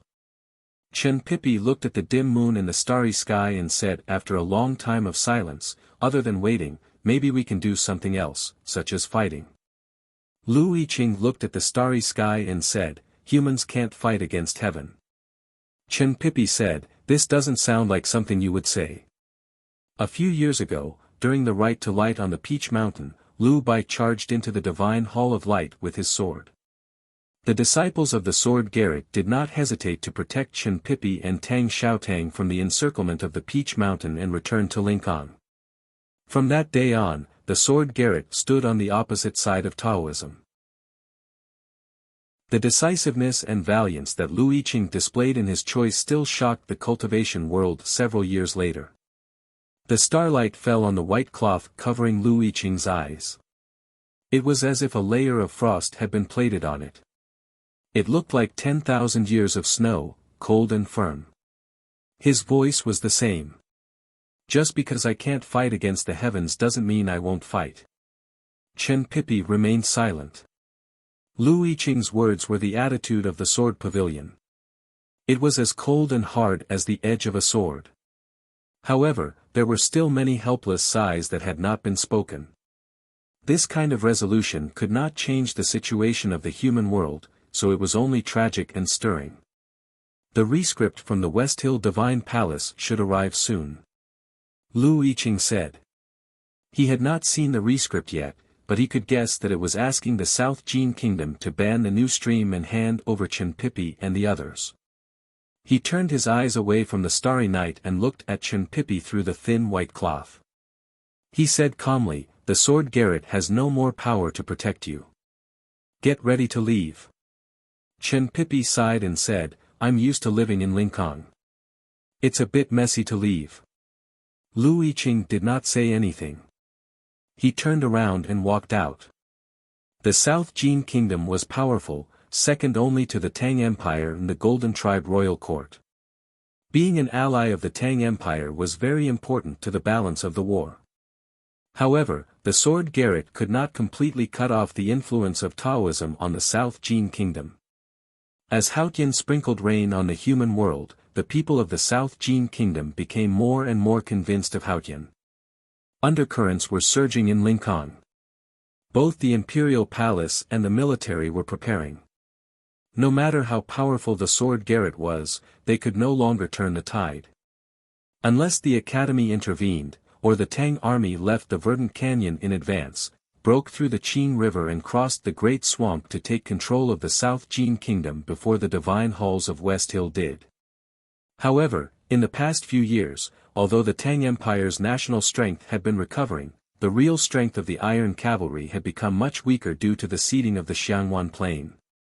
Most importantly, the Tang Empire's current peak combat power was seriously insufficient. Even with the addition of the sword Garrett, it was impossible for them to be a match for the Dao sect. Many powerhouses of Haotian Taoism perished in the war a few years ago. But Haotian Taoism ruled the world after all and had unlimited potential. With the return of the South Sea, especially after the rain, countless new powerhouses emerged in countless Taoist temples. The drunkard and the butcher were still in hiding, which deterred the top few in the academy. So who could deal with these new powerhouses of Haotian Taoism? In the end, it was all because of the spring wind and rain. That rain had greatly changed the face of the cultivation world. Countless cultivators had crossed the high threshold in front of them. Many of them had entered the insight realm overnight. The number of cultivators in the knowing destiny state had also increased a lot. It could be said that powerhouses were emerging in large numbers. Perhaps this was the proof of the arrival of the so-called Great Era. The Revelation Institute was preparing for the grand competition in early summer. Lu Qinjia, who had become the vice headmaster, looked at the nervous students and recalled the past. She was confused. It was in the grand competition held by the Revelation Institute that Long Qing stood out. Would there be a similar story this year? In a remote corner, the little Taoist looked at the neat pile of firewood. After a long silence, he put the hatchet on his waist and walked toward the crowd. He looked at the instructor and said nervously, "I want to sign up." The instructor looked at the dusty little Taoist and said sternly, "Do you know what you are doing?" Lu Qinjia looked at the little Taoist quietly and suddenly asked, "What's your name?" The little Taoist was a bit flustered by her beautiful face. He said, "Hengmu Liren." Lu Qinjia asked, "Why do you want to sign up?" The little Taoist was nervous and said, "I want to participate in the grand competition." Lu Qinjia was silent for a while and asked, "What state are you in now?" The little Taoist shook his head and said, "I don't know." There was a lake in the Revelation Institute. Everyone was at the lakeside. The little priest looked into the lake and saw that some fish had suddenly stopped moving. Lu Qinjia's face turned pale when she saw this. The instructor even fainted. "I don't know what happened to you, but it must be a miracle." Lu Qinjia looked at the little Taoist and said with a trembling voice, "Because you are a gift from Haotian to the human world. Even though it's not much, it's finally starting. I feel relieved. Even if it's a long journey of 10,000 miles, I can still finish the first step. Thank you again." This is the last volume of Jiangyi. It's called, All of a Sudden, I Thought About Using the Beginning of All Things and Before the Sky Turns Dark to report to you that I will take good care of my body, write seriously, cherish every day, and strive to live to a ripe old age. To be continued. If you like this work, please come to Chidian.com and vote for me. Your support is my biggest motivation. Chapter 1007. In the spring grand competition of the West Hill Divine Palace, a nameless little Taoist boy from the woodshed of the Revelation Institute won first place and displayed an unimaginable state. In the distant grassland, a young slave who collected cow dung for a living won the contest. He was freed from slavery by Chanyu of the Golden Tribe and became a glorious warrior. In the grassland contest, 2 young attendants were taken as core disciples by the national master. The Golden Tribe had 13 priests with profound states and the national master seemed to have become more powerful. Similar things happened all over the world. A middle-aged priest in the Taoist temple of the Kingdom of Song entered the knowing destiny state by the well. Similar things happened in many other Taoist temples. The plain Taoist temple deep in the mountains of the divine halls of West Hill was quiet as usual. The Jishou Abbey had been deserted for several years since the abbey dean left. The withered leaves piled up on the stone steps and became thin and brittle due to the wind. The door of the temple opened by itself. The tactical array in the temple was still running. No one could get in except for the wind. The breeze blew over the lake and blew the golden and white straws under the eaves. It seeped in through the window and lingered on the beams and walls. Finally, it came to the table in front of the window and opened the big book like a pair of invisible hands. The breeze was illiterate, but it still flipped the book randomly. The book was flipped and the white paper kept falling down. The ink characters on it became blurred lines. The breeze slowed down and the characters became clearer. The hand scroll that recorded the names of the most powerful cultivators in the world of cultivation had fewer names compared to a few years ago, such as Lu Bai, Yi Su, and Chen Pipi, but there were more names. Some of the new names were unfamiliar, such as Hen Muliren. Haotian was fair. She gave her followers all kinds of benefits in the spring breeze and rain. She did not forget to give immortality to some people in Chang'an. But at the same time, she was not fair either. That was because the divine halls of West Hill was cool while Chang'an was hot in the summer. It had not rained for several days in the late summer. The streets of Chang'an were scorched by the scorching sun. The water in the well at the entrance of the alley was clear and cool, but the steam coming out from the well was intimidating. The dry world was filled with the smell of smoke and fire. It seemed that the city would be set ablaze with a single spark. The situation in Chang'an was the same. The seemingly peaceful atmosphere was actually filled with endless pressure and impatience. The empire had started to prepare for the upcoming war. The officials and scribes in the government were running around to deliver documents. The transportation of food and fodder had entered the most important stage. The military was on standby. Countless military orders were sent from the city to the counties and the front line. To the north of the Vermilion Bird Avenue, past the Jianshan Archway, there was a large forest. Behind the forest was a green meadow. There were dozens of buildings with bright tiles and black eaves. This was the military headquarters. The centermost pavilion was the main government office of the military ministry. Several deacons and officers stood solemnly at the stone steps outside the building. They were all drenched in sweat. But no one knew whether it was because of the suffocating heat wave or because of the suffocating tension represented by the voices behind them. The focus of the war is definitely the South Jin.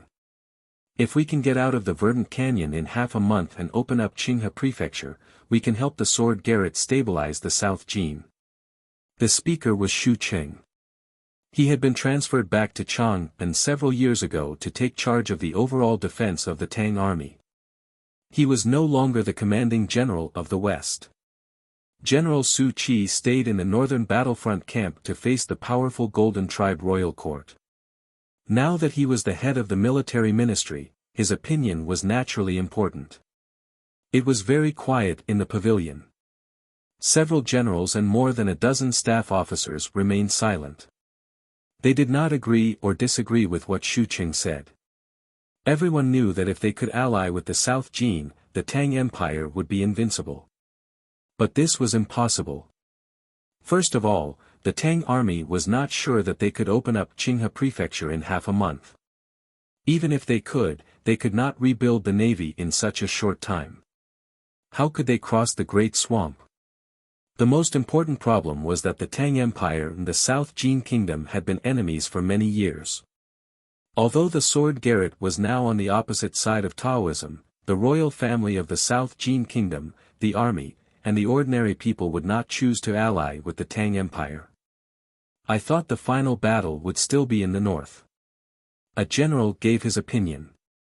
In the war against the Tang Empire several years ago, the Golden Tribe royal court was the biggest threat to the Tang Empire and the biggest benefit after the war. There was no doubt that the wolf cavalry on the grassland was the most powerful enemy of the Tang army. They were also the enemy that the Tang army wanted to defeat the most. When two armies fought, the most important thing was the momentum. If the enemy's strongest force could be defeated, many difficulties would be solved. The Tang army chose the Golden Palace as their opponent, which was not a mistake. However, the problem was that the northern battlefront army was severely short of warhorses because of the cession of the Xiangwan Plain. The northern battlefront army alone was far from enough to defeat the Golden Palace, let alone drive them out of the 7 stockade villages. When we signed the agreement with the Divine Halls of West Hill, the Academy promised the Imperial Court that even if we ceded the Xiangwan Plain, there would be no problem. So I think there should be no problem. General Su Qi also expressed the same idea in his letter. What we need to do is to cooperate with the Academy. General Xu Qing looked a little tired. He said, the problem is, if we choose to fight the Golden Tribe from the beginning, even if we can gather the power of the whole country to win, what about the other directions? Once the Divine Halls of West Hill regains control of the South Jin Kingdom, how can we take back Qinghe Prefecture? Qinghe County had to be taken back because every day that the warlords existed in this world was another day of humiliation for the Tang Empire. The Golden Tribe Royal Court had to be massacred because there were countless souls of the Tang army waiting to be redeemed by their comrades at the frontier fortress. The Yen Kingdom had to be conquered because it represented betrayal and unbearable slaughter. Correspondingly, the Tang Empire was surrounded by danger. The temporary peace of the Yueluan Kingdom did not mean anything. Far away in the West Wilderness, the barbarians whom the Tang army had never fought had begun to gather their cavalry. Maybe in a few months, they would join the Golden Tribe Royal Court's army to invade the south. Similarly, the Yen Kingdom was recovering under the rule of Emperor Chongming and with the help of the Divine Halls of West Hill. With the help of the cavalry of the East Wilderness, the Yen Kingdom would not be as weak as it used to be. It was even more so for the Qinghe Prefecture and the South Jin Kingdom in the south. In this world, the enemies of the Tang Empire were everywhere. So there was no peaceful border. In this world, the enemies that the Tang had to defeat were everywhere. So there was no main direction to attack. Did the disciples of the Sword Garret go to the Great River Kingdom for shelter last time? Xu Qing asked. The current situation was clear. If the Divine Halls of West Hill went north, the South Jin Kingdom would not be able to protect them. In the eyes of the Tangs, the disciples of the Sword Garret had helped them before. So they had the obligation to protect them. At this moment, there was a military report from the South Jin Kingdom outside the building. The Sword Garret told the Tangs that they were not willing to retreat and were determined to defend Lingang. Why were they not willing to retreat? Lu Yiqing's answer in the letter was simple, because they were not willing. To be continued. If you like this work, please come to Qidian.com to vote for me. Your support is my greatest motivation. Chapter 1008. My sister is also hospitalized today. She's the third one this month. There's nothing much to say. It's been a tough year for my family. I'll stop writing for a while. Please give me your blessings. I think everything will get better soon. To be continued. If you like this work, please come to Qidian.com and vote for me. Your support is my greatest motivation. Chapter 1009. All kinds of medicine, all kinds of troubles, all kinds of indescribable, all kinds of discomfort. I suspect that I have a hysteria. When I return to the Qin Kingdom the day after tomorrow, I will go to the hospital to have a good examination. I hope I can solve both my physical and mental problems and report to everyone. Chapter 1010. Taking medicine, walking, exercising, going to bed early and waking up early, all kinds of checkups, living the life of a retired old man for a month. The details of the report will be left for the end of the year. I will do a follow-up around the 15th. The results should be out after the holiday. If there are no problems, I will start working. I bow to you and wish you good health. Chapter 1011. It was hot in Lingang in midsummer. A chariot was moving slowly on the street outside the city gate. Lu Yiqing was sitting in the chariot with his eyes closed, looking indifferent. Sparks were shining everywhere in the city, lighting up the dark night sky. It was a beautiful scene. Lu Yiqing couldn't see anything, so he couldn't see the sparks. But he could feel the heat and hear the curses and screams. It was not the spring rain when Haotian left the human world, nor the golden flowers falling to the ground, nor the thousands of lights during the spring sacrifice. Someone was setting fires and killing people. The city in the night was like a dark sea. Thousands of dazzling flames were floating on the surface. Lincoln did not fall, but it had fallen. The devout followers of Haotian smashed the houses of the followers of the new stream and kept killing. In the past few months, many followers of the new stream had left Lincoln with their families. The fanatical followers had nowhere to vent their anger, so it was natural for them to set the houses left by the sinners on fire. People were dying and screams were everywhere. The killers and victims were all from the South Jin Kingdom. But in the name of faith, who would remember these things? Lu Yiqing was still expressionless. He sat in the chariot with his eyes closed, as if he was about to fall asleep. Maybe it was because the chariot was shaking like a bed. The chariot was carried by 4 ordinary servants, not disciples of the sword Garrett. There was no disciple of the sword Garrett around the chariot. All the disciples of the sword Garrett were not in Lincoln or the sword Garrett, but on the road. All the disciples of the sword Garrett followed Chen Pipi and moved to the north with thousands of followers of the new stream. According to the original plan, they should be close to the border of Song and the Tang Empire. Tonight, Lu Yiqing was alone. Even though he was a powerful cultivator of the knowing destiny state, he could not change the fate of the city. He was going to meet his own destiny. The screams and sounds of fighting were gradually left behind by the chariot. The closer they got to the imperial city, the quieter it was. No followers came to make trouble, and no houses were set on fire. The streets were dark. On both sides of the dark street, there were sounds of rapid breathing. Occasionally, there were sounds of weapons and armors clashing. These sounds were full of danger.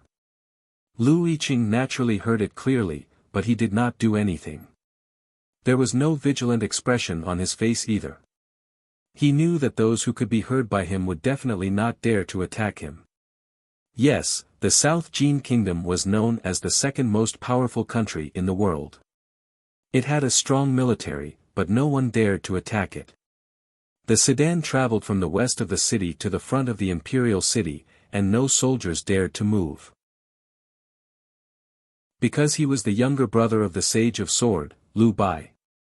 He was the current master of the sword Garrett. He had once entered the palace alone and killed the emperor of the South Jin Kingdom.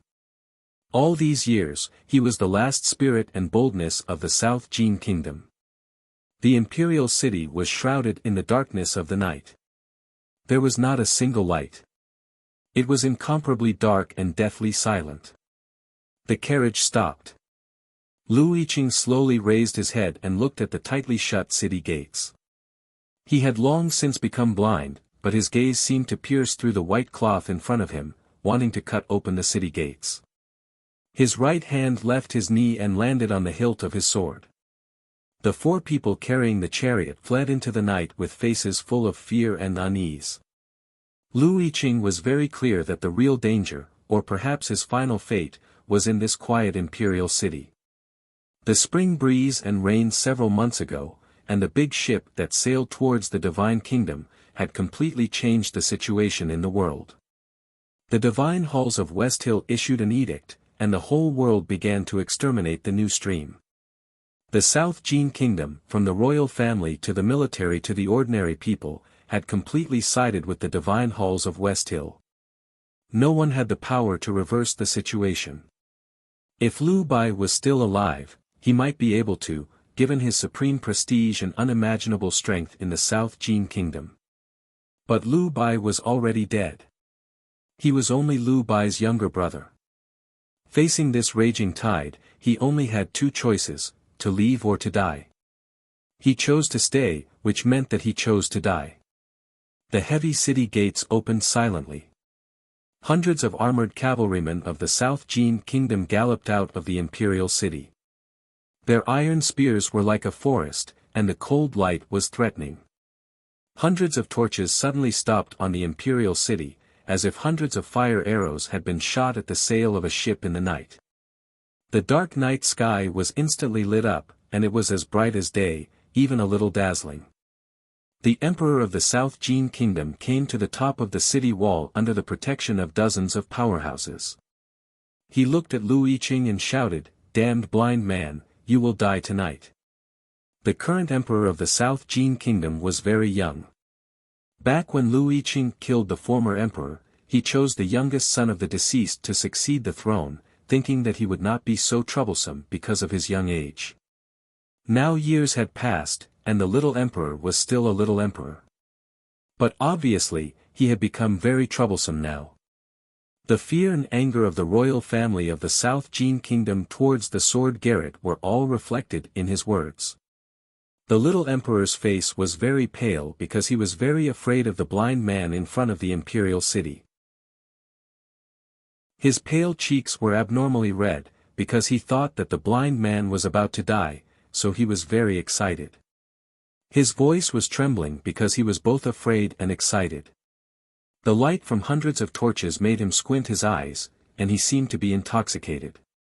Lu Yiqing did not squint his eyes to show his disdain or contempt, because he was blind. He did not show any other emotions on his face, because real disdain could not be seen. "You can't kill me," Lu Yiqing said calmly, because he was stating the truth. Neither the hundreds of cavalrymen that poured out of the palace gate, nor the dozens of cultivators who served the emperor on the city wall could kill him. If he could be killed like this, how could the emperor of the South Jin Kingdom be killed by him? The little emperor's face turned very ugly. He knew very well that no one could save Lu Yiqing tonight, but he could not refute Lu Yiqing's words, because the person who could kill Lu Yiqing was not his man. The ground in front of the imperial city trembled slightly. It came from afar, and then there was a slight explosion in the air, followed by the thundering sound of horse hooves. Lu Yiqing knew that 2,000 papal cavalrymen of the divine halls of West Hill had arrived. The imperial city that was as bright as day suddenly dimmed. Dozens of divine priests of the divine halls of West Hill appeared with a very thin middle-aged Taoist walking in front. The middle-aged Taoist's name was Zhao Sisho, and he was the priest of the Revelation Department of the Divine Halls of West Hill. He also had a more important identity, the second son of the great divine priest of the South Sea, Zhao Nanhai. Lu Yiqing did not look at Zhao Sisho, but looked into the deep dark night. Zhao Sisho was a powerhouse in the knowing destiny state of the South Sea, but Lu Yiqing did not pay attention to him, only the dark night. He did not know who was in the dark night. Lu Yiqing looked at the dark night and asked, "Is the divine hall going to directly intervene in the affairs of the world?" A voice came from the dark night, "This was originally started by you." Lu Yiqing thought about it and agreed with this statement. He was the first to lift a corner of the curtain of the new era. Tonight, let him completely lift this curtain. After 2 months, I'm finally back. Thank you all for your concern and greetings. I haven't reported the specific problems because it's a private matter after all. I'll just take a leave of absence. I don't think it's appropriate to say too much and cause everyone to be annoyed. I've said before that we'll find time to have a good chat at the end of the year. Let's wait. There are indeed a lot of feelings. This is the first time in my life that I've been hospitalized. Now that all the details of my life have changed, I've bid farewell to many of my hobbies. In terms of work, I will start slowly.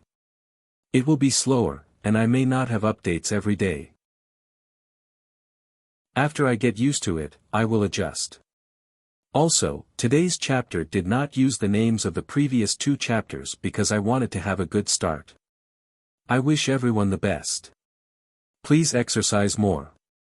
A diet low in sugar, fat, and salt is very important. Really, it's more important than anything else. Swimming is the best. Chapter 10-12. The human world 1,000 years ago was very different from what it was now. At that time, it was very chaotic and there were very few people.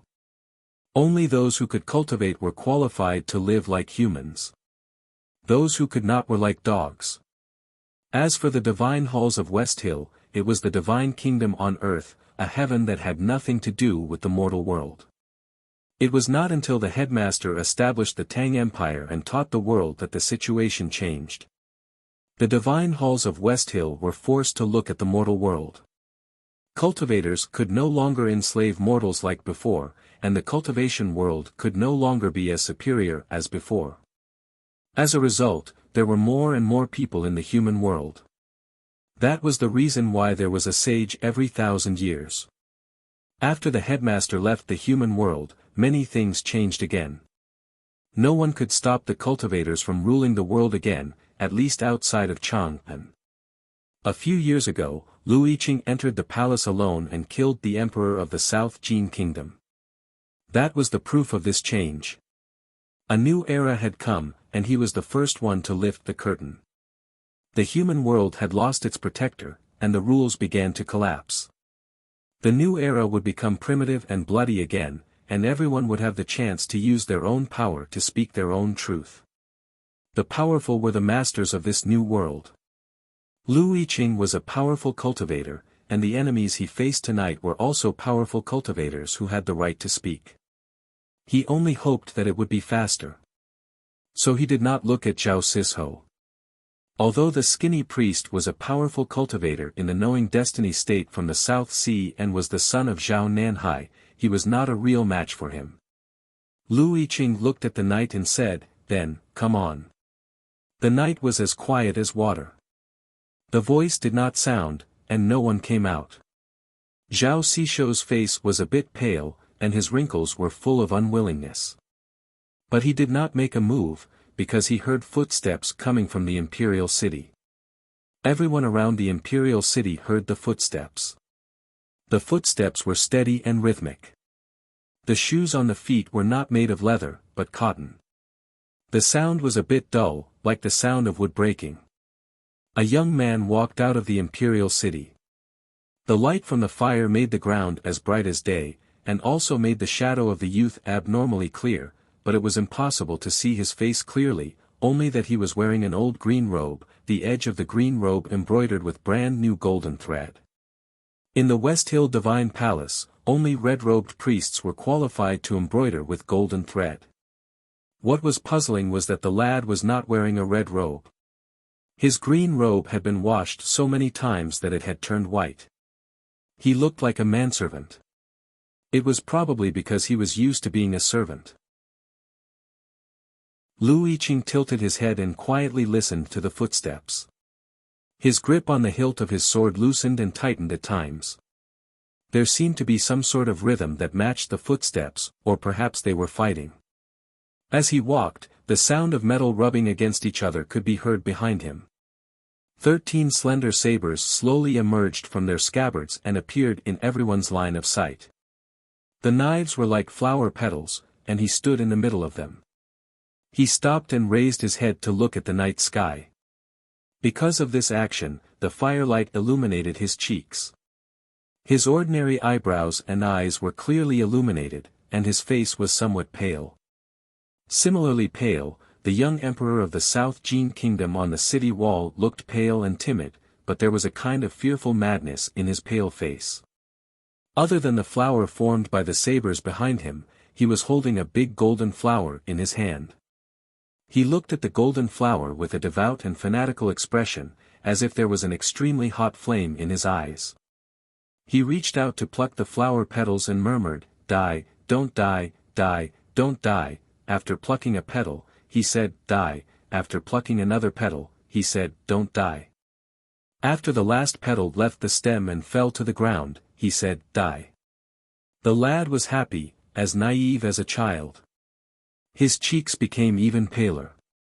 He looked at Lu Yiqing on the sedan and said in a trembling voice, "You're going to die tonight." His voice was trembling because he was nervous. He had never really fought before, but he was not afraid, because he knew that he would never lose in Haotian's world. Lu Yiqing did not say anything. He knew clearly that no matter how the lad counted, he would die in the end. Even though he could not see, he knew who the lad was. People around the imperial city also knew who the lad was, including the young emperor of the South Jin Kingdom. They were all excited, but remained silent out of awe. In the late spring, in the grand competition of the Divine Halls of West Hill, a manservant in indigo won the first place. He did not have a master. A few months ago, he could not even cultivate. But a spring rain made him enter the knowing destiny state. No one, including the hierarch of the Divine Halls of West Hill, knew the limit of his potential or his actual state. His appearance was like a miracle. In the eyes of the followers of Haotian, he was the real genius of Taoism. Neither Yi Su nor the rumored Chen Pipi could be compared with this lad. Because he was the gift left by Haotian to the human world. His name was Henmu Liren. He used to be a manservant in indigo who chopped firewood in the Revelation Institute. Now he was a red-robed divine priest of the Divine Halls of West Hill. Lu Yiqing asked, "How are you going to kill me?" Henmu Liren said, "I will use a knife." Lu Yiqing asked, "What knife?" Henmu Liren said, "A chopper." His 13 knives were all thin knives, suitable for killing but not for chopping firewood. But he insisted on calling them choppers. Maybe it was because he had been chopping firewood for many years or for some other reason. Lu Yiqing shook his head and said, "You are much weaker than him." The people around the imperial city maintained absolute silence, so the conversation between the two was clearly transmitted to everyone's ears, but no one could understand it. "You are much weaker than him. Who is he?" Henmu Liren knew who Lu Yiqing was talking about.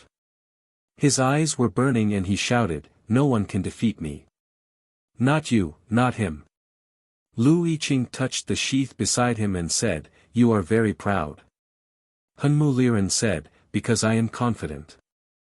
Lu Yiqing looked at him through the white cloth and said, "People of our generation never express their confidence with words or expressions. We are used to drawing our swords when we meet."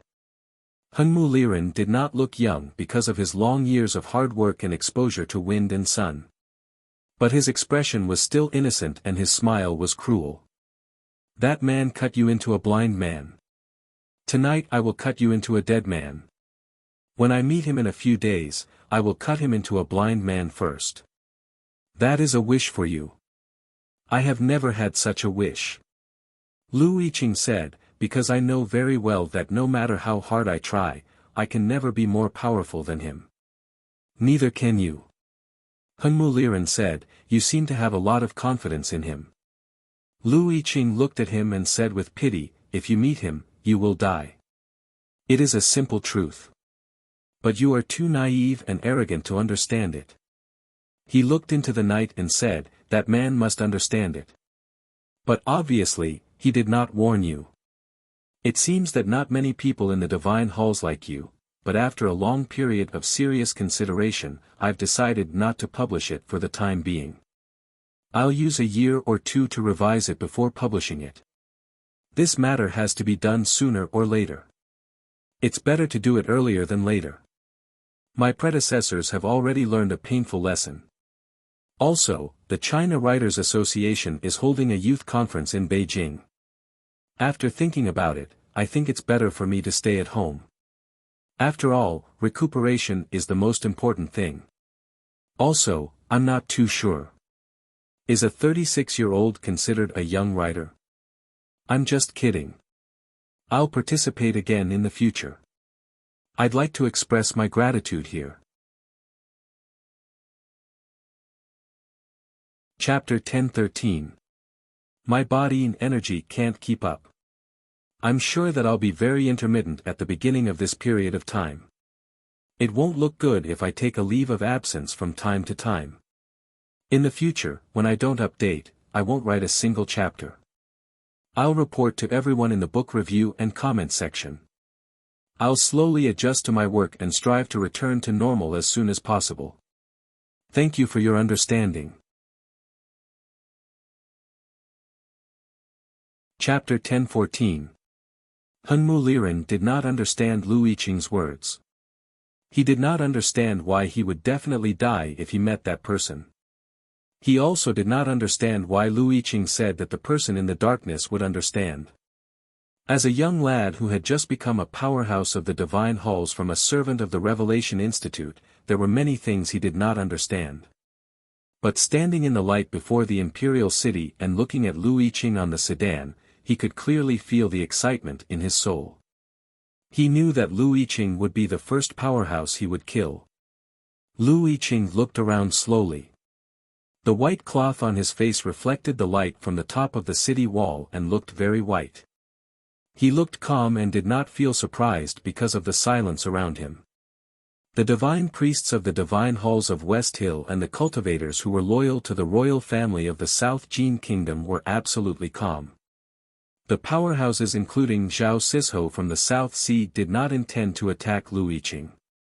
Because they knew that the battle that was about to happen could only belong to Hunmu Liren. This was a demonstration of the divine halls of West Hill to the human world.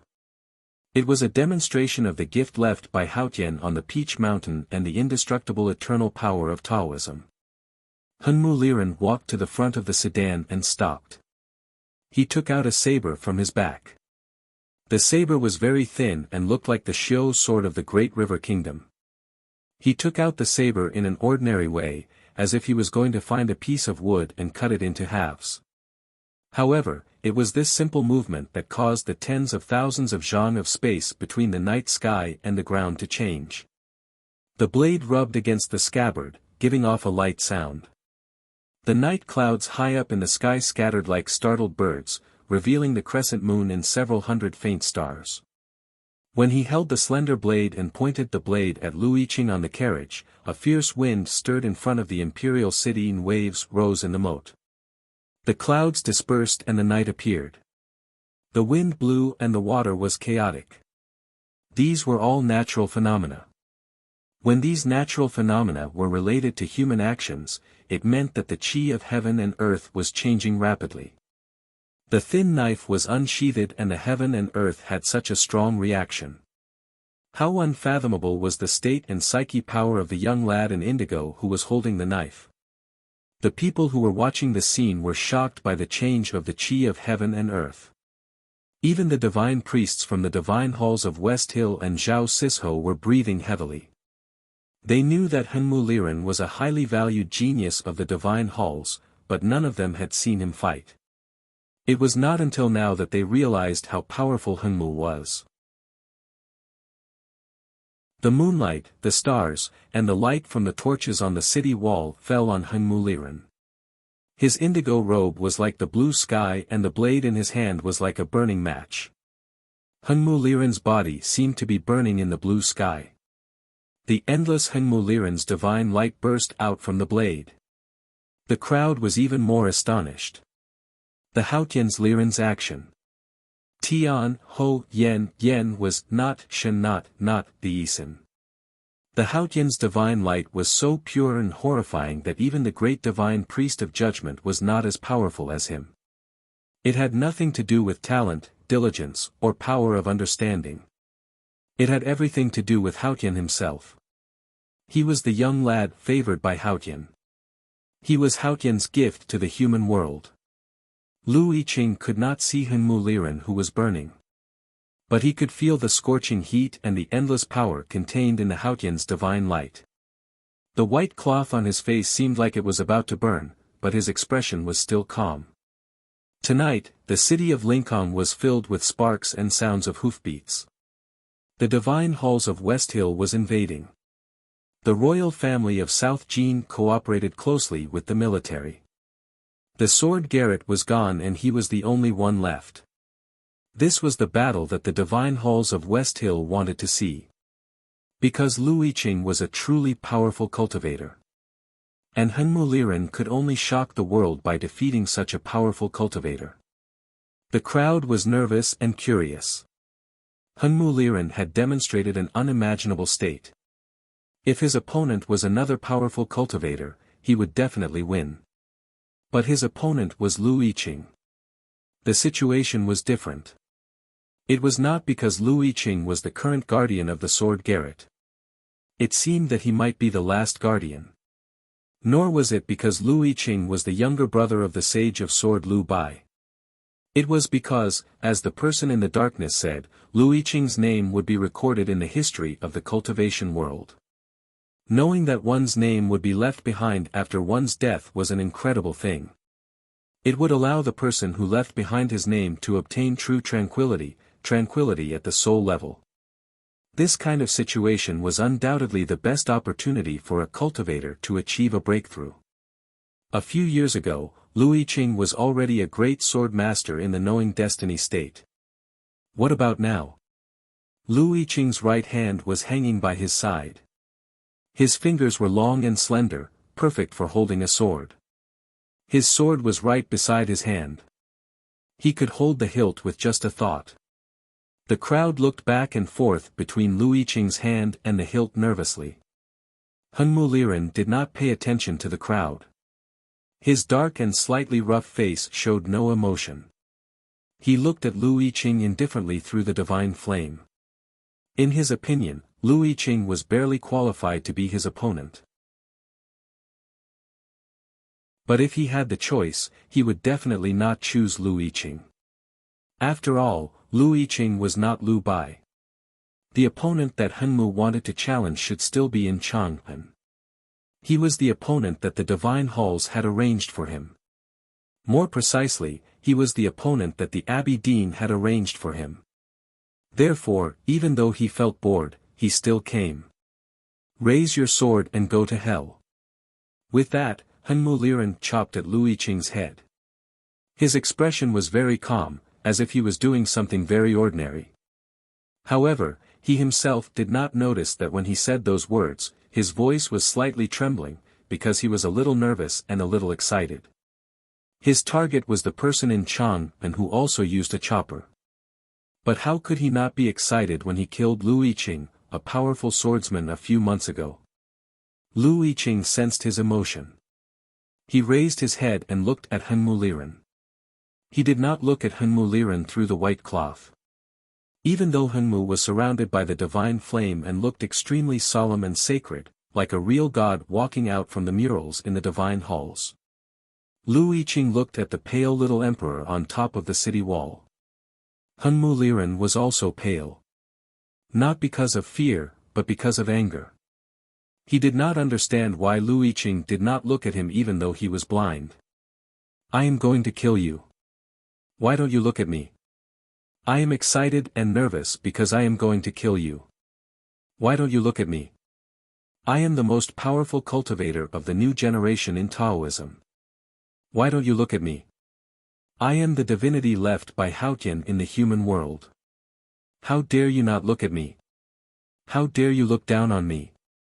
Lu Yiqing held the hilt and stabbed forward. He still did not look at Hunmu Liren. He was still looking at the little emperor on the city wall. Because he did not stab Hunmu Liren, but the little emperor. Chapter 10-15. Hunmu Liren and his saber were both burning. The endless divine flame of Haotian burned all the qi of heaven and earth in the space into the tiniest dust. But he could not stop Lu Yiqing's sword. Because Lu Yiqing's sword pierced through the air. The sword style tore the darkness apart and leaped over the holy white wall of fire. It was like a willow branch being blown by the wind and drifting over the surface of a lake. It did not even leave a ripple. Lu Yiqing looked at the little emperor on the city wall expressionlessly. Wherever his gaze landed, the sword would land. The little emperor could not see the sword, but he could see Lu Yiqing's gaze. His face turned paler and paler. He could no longer hold his breath and panted nervously. He felt that his lungs were going to explode in the next moment. His heart beat faster and faster as if it would explode at any moment. He covered his chest and started to vomit blood in pain.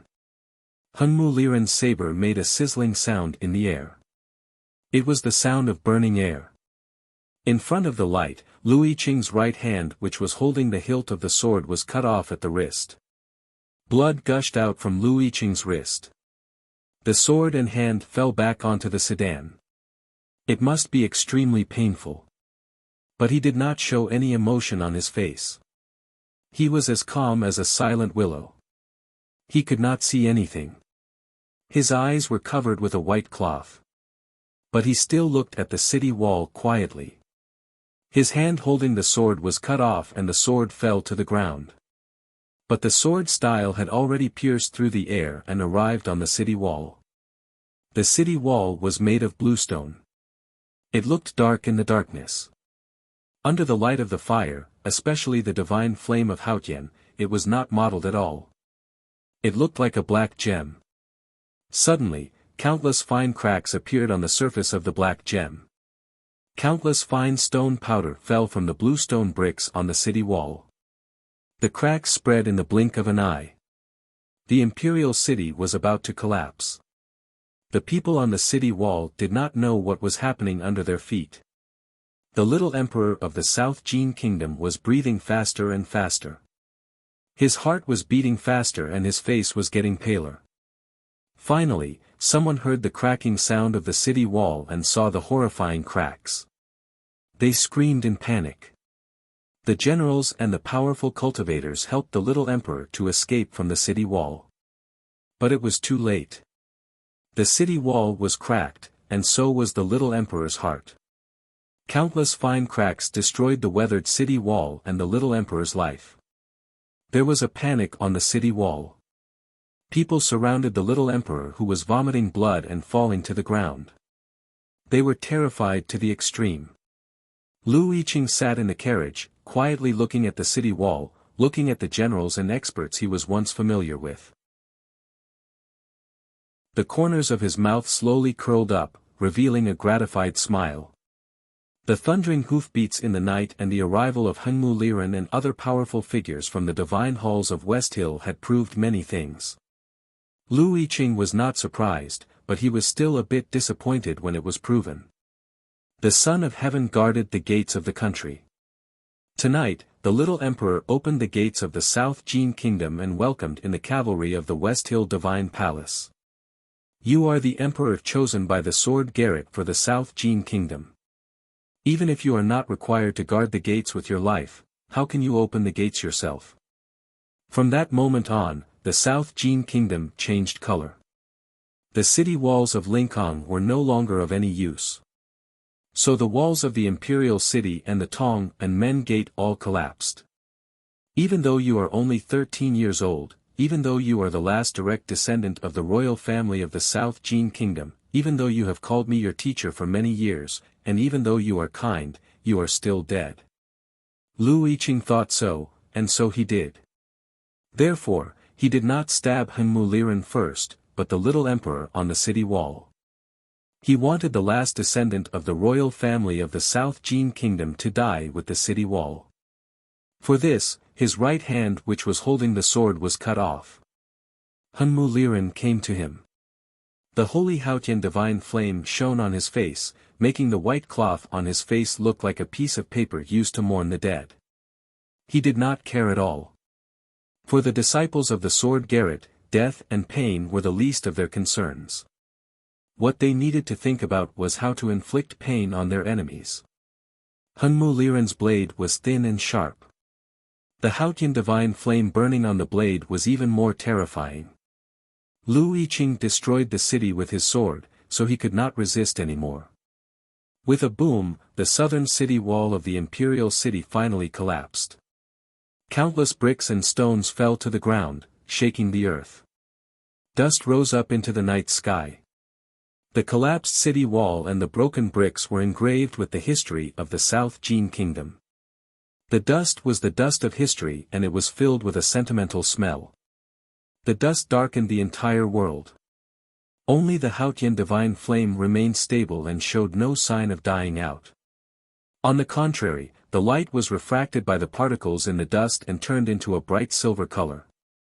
It looked even more holy and solemn, like the clouds under the stars. In the depths of the silver light, Hunmu Liren and Lu Yiqing faced each other in silence. 17 wounds appeared on Lu Yiqing's body. His right hand and 2 legs were separated from his body. The corner of his lips was also cut by the blade. It looked like he did not put on the rouge properly. There was a blade in front of his eyebrows. The blade intent pierced through the soul. The blade was thin and not heavy. Hunmu Liren held it firmly in his hand. All he needed to do was to push it forward and Lu Yiqing would die. Nobody could change that. Lu Yiqing slowly raised his left hand and wiped off the thick blood on the corner of his lips. He looked calm, as if there was no such a horrible blade in front of his eyebrows.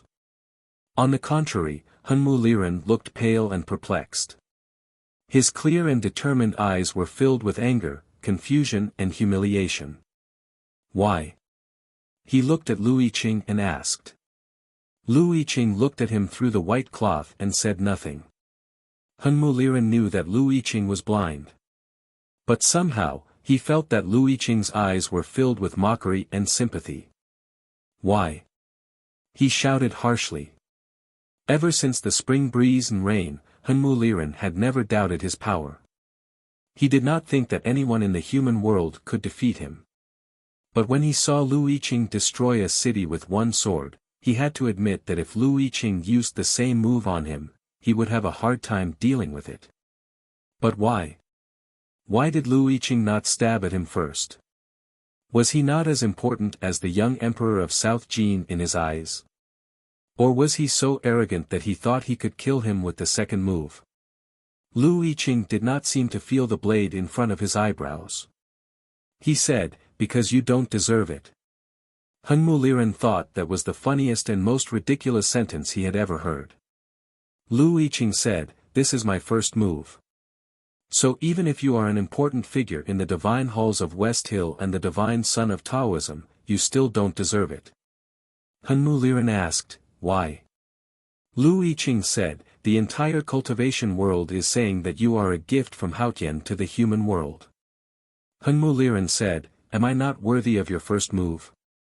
Lu Yiqing said, "My sword is used to kill, not to open gifts.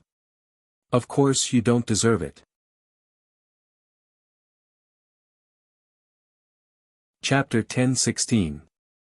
Of course, I'm not asking for monthly votes or anything like that. I'm still going to report that I haven't updated today. In the past, I mentioned that my updates would be unstable and would often stop updating. I'll report this to everyone in the book review section, but after thinking about it for a long time today, I've decided to write a separate chapter to explain it to everyone. First, it's because of my body. I won't go into too much detail about this. There are some minor problems, or perhaps I should call it derivative problems. But based on my own analysis, this isn't actually important. As long as I don't do things blindly, it shouldn't affect my work too much, and there shouldn't be such obvious obstacles. Secondly, it's because of my own problems with Tsukuyomi. It's indeed rather difficult to start writing from scratch. The most difficult part is that my ability to tell a story will inevitably decrease. I keep feeling like there's something wrong with what I write and the plot I come up with, and I can't convince myself to lower my head and rush forward to write. How should I solve these two problems? I have good control over my schedule and my body, but how should I deal with the recovery of my writing ability? In the past, I didn't want to give myself any pressure, and I would seriously write whenever I felt like it. But after trying it for the past few days, I've discovered that it's useless. The combination of mental relaxation and physical discomfort will make it easy for me to give up. I think that in the end, I still need to give myself a certain amount of pressure. I still need to give myself some mental restrictions, such as promises. Although with how shameless I am and how miserable I am this year, promises are basically no different from farts to me, the truth is that there's still some pressure. Starting tomorrow, I'll try my best to continuously update. It'll be best if each chapter has at least 3,000 words. I'll report to everyone. I can't guarantee the quality, but I think it'll definitely get better and better. I'll do my best to realize the great revival of Tsukuyomi as soon as possible, to the point where I can slap the table in praise and return to the beautiful kingdom of narcissism. I wish you a happy weekend and a happy National Day holiday. I'll happily write, and then I'll do my best to make your reading experience more and more enjoyable as soon as possible. Thank you. Chapter 10:17. It was a humiliation, a blatant humiliation. There were many kinds of humiliation. Verbal humiliation was the most common and the most powerless. For the experienced powerhouses, this kind of humiliation was useless. But it was not the case for Hunmu. He had the power of a powerhouse, but he did not have the mentality of a powerhouse. That kind of mentality required a long time and countless battles to temper it. The so-called bright Taoist heart referred to this aspect. However, his fate had changed too strangely and suddenly.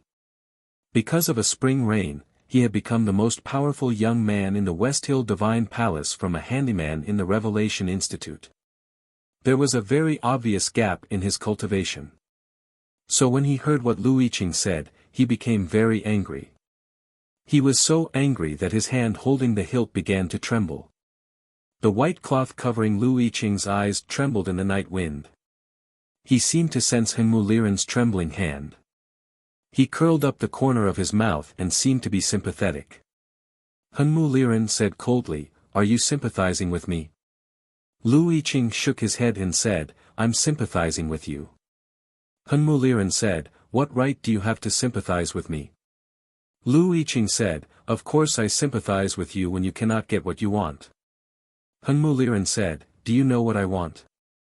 Lu Yiqing said, "No matter what you want tonight, you won't get it." Hunmu kept silent for a while and suddenly calmed down. He knew clearly that the battle tonight was a test or training for him by the divine halls. He needed to learn how to be a truly powerful cultivator through the battle. Outwardly, they were capable of changing the world and turning the tide. Inwardly, they were calm and collected. Even if the Peach Mountain collapsed, they would not bat an eyelid. This was a true powerhouse. Only in this way could they go further. If Lu Yiqing wanted to make him angry, then he couldn't be angry, because anger would affect his judgment, and it would have a serious impact on the battle. However, tonight, Lu Yiqing had given up on the first strike. At this moment, he was covered in blood, and his limbs were broken. There was no way he could change the situation, so what was the point of making him angry? Hunmu was satisfied. He was satisfied that he was no longer angry. He was satisfied that he could still think calmly during the battle. He looked at Lu Yiqing's pale face under the blade and thought sarcastically, "You may have other tricks up your sleeves, or you are seeking death. Either way, it's all in vain." From the very beginning, Lu Yiqing's response seemed to indicate that he wanted to die. Ever since he entered the knowing destiny state, Hunmu had a completely different view on life and death. He knew that for many cultivators, death was not that scary, but living was more scary. Therefore, he would not allow Lu Yiqing to die. Perhaps it was because he was still very angry. As for the possibility that Lu Yiqing still had the strength to fight again, or the hidden skills, Hunmu did not care at all. He was learning how to become a powerful cultivator. But his state of cultivation and confidence had already surpassed this level. He did not believe that anyone in the world of Haotian could defeat him. Sometimes, when he stood on the plateau and looked at the crippled old man in the wheelchair, he had the urge to push the wheelchair down, not to mention Lu Yiqing. "Come on, let's see what you're going to do." Hunmu looked pale. The Haotian divine flame on his body kept burning. The thin blade in his hand was no longer trembling. The blade was no longer cold. It was glowing with warm or blazing light. It tore the night wind apart and stabbed toward the center of Lu Yiqing's eyebrows. Lu Yiqing sat cross-legged on the sedan. He did not dodge. Because his legs were broken and blood was gushing out. And because he did not even think about dodging, he chose to strike with his sword. The broken hand and sword fell on the sedan. How could he strike with his sword? He used his left hand to hold the broken right hand on the sedan. Then, he struck. He struck with his sword. It was a strange scene. But to the people around the imperial city, it was a bit familiar. Years ago, someone did the same thing in front of the Verdant Canyon. That person was Jun Emo. He stabbed the Sage of Sword, Lu Bai. Lu Yiqing had also been in that field at that time. He had seen that sword and remembered it. The sword of the sword Garrett was the fastest in the world. Now it was imitating the sword style of Mr. Second of the Academy and using the sword style of the sword Garrett. The combination of the two made it unimaginably fast. There seemed to be a flash of lightning in the night. Lu Yiqing's sword arrived first even though it was launched later. Hunmu Liren's blade could only travel a hair's distance in the night breeze before his eyebrows. The sword in his right hand, which was held in his left hand, had already reached his chest. With a soft sound, the blade pierced into Hunmu Liren's chest. Half of the blade went into his chest. Blood was about to flow out. The onlookers around the imperial city did not even have the time to scream. That soft, poochie sound remained between the two of them, and did not spread to the surroundings. The blood from the blade had not flowed out yet. Because everything had happened too quickly. Lu Yiqing's first strike was extremely domineering and resolute. One strike broke a wall. Then his second strike was so fast that no one could react. The pain seemed to spread faster than the sound. Hunmu Liren's face turned paler. He clearly felt the coldness and sharpness from his chest and the pain with a faint smell of blood. Yes, the pain had a smell. But he did not panic or fear. On the contrary, he was delighted.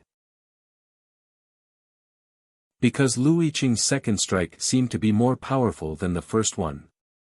He thought it was the respect that he longed for the most. He became excited, and his eyes became abnormally bright. Every pupil of his seemed to become a star, closing in on the pitch-black ground, about to burn the countless summer grasses in the field.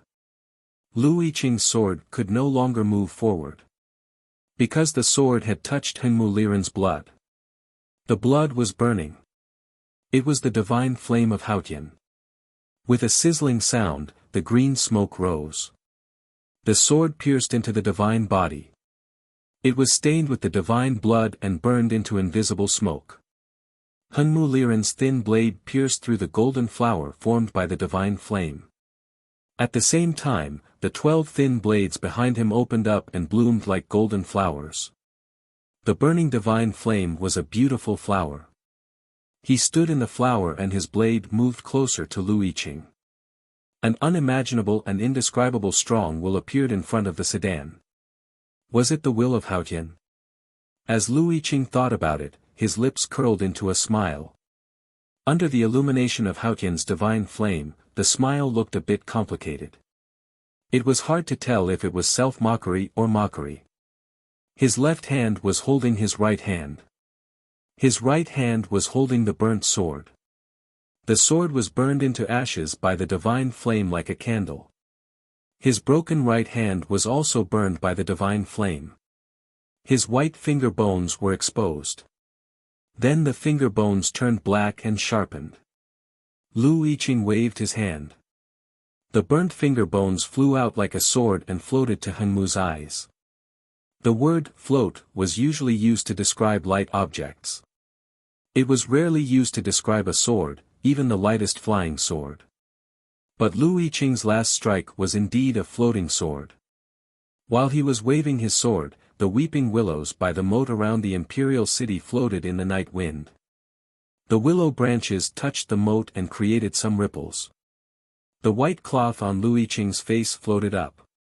He brushed away the divine flame of Haotian on the blade. Hunmu Liren's eyes turned solemn for the first time. Lu Yiqing's strike was as unpredictable as the wind. No wonder he was the most powerful man in the sword Garrett. Hunmu Liren was solemn and then excited.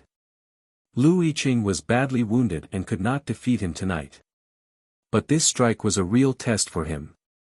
He wanted to defeat this strike perfectly and let this man suffer the pain and humiliation. Hunmu Liren shouted. Countless blazing white rays of light shot out from his hands. The blade carried that great will as it slashed down. His sword moved like the wind. Then he would cut off the wind. Facing the wind, he would cut it off. It was dead silent. The wind was cut off. Of course it was silent. Countless weeping willows by the moat were cut off. They fell into the water and floated like duckweed. The white cloth covering Lu Yiqing's eyes was cut off. It floated to his chest and then stopped. A sword was stuck in his chest. His right hand. Blood kept flowing out from it. His body was covered with wounds. Most of them were cut off by Hunmu Liren's blade.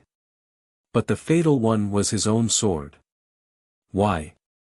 Hunmu Liren looked pale and asked, "Why didn't you stab me in the last strike?" Lu Yiqing said, "I told you, you don't deserve it." As he spoke, he coughed up blood and smiled. A mocking smile. A pitying smile. Hunmu Liren shouted angrily, "Why don't I deserve it?" Lu Yiqing said, "You don't have to repeat the same words." Hunmu Liren was silent. Lu Yiqing smiled and said, "Do you feel bad that you can't kill me? Tonight there were so many powerful men from the divine halls of West Hill. He came alone and he knew he would not survive. But he still came. Because the South Jin Kingdom was huge and someone had to make a statement. He knew clearly why the divine halls of West Hill arranged this battle. It was a grand ball. The imperial city of South Jin was the stage for Haotian Taoism to show its power to the human world. He walked onto the stage, but he did not want to be a supporting character. He killed the emperor of South Jin Kingdom first and then himself. So nobody could kill him. Hunmu Liren could not do anything on the stage. How could he be the leading man? He was Lu Yiqing, a man who was destined to be recorded in history. So at the last moment of his life, he had to take all the glory on the stage. That was his last strike to the divine halls of West Hill. Hunmu Liren looked a bit lonely. Tonight was supposed to be his first battle as a powerful cultivator. But he did not expect that the ending was already written and it had nothing to do with him. At this moment, he suddenly understood why the Abbey Dean said those words when he left Peach Mountain. He also understood why the Abbey Dean asked that person to follow him in the darkness. The path to becoming a powerful cultivator was so difficult. He did not want to give up.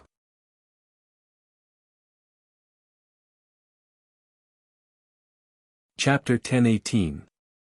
Hunmu Liren lowered his head. The golden flower in his hand was nowhere to be seen. He stood in the darkness and looked lonely like a wronged child. His voice was still stubborn and unwilling. "No matter the first strike, or the last one, you can't hurt me.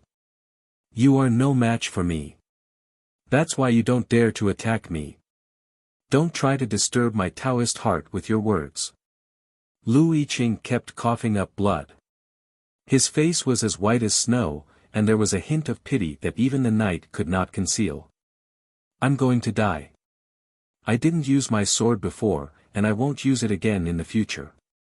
Then, no one will ever know the answer. You also don't know whether you can catch my sword.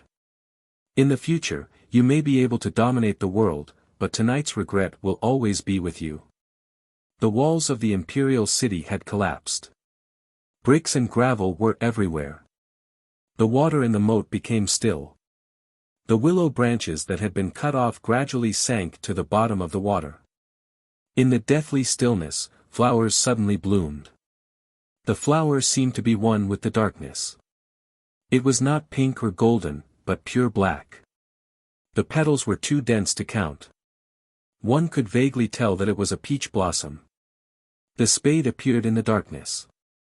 The man also walked out from the darkness. The silver mask on his face was not as bright as before after years of weathering. It was covered by a layer of mist like an old object. Just like the black peach blossom, this man used to have a dazzling golden color. But now he gave the golden color to others and kept the pure black to himself. His clothes, his eyes, and his aura were all cold and heavy, like the ink in an inkstone that was about to dry up. Lu Yiqing looked at the man who walked out from the darkness. His expression turned complicated and solemn. It was completely different from when he faced Hengmu Liren. He sensed that this man was purer and more powerful than before. He could not help but worry about the Tangs in the academy. Long Qin walked to the front of the imperial city in the darkness.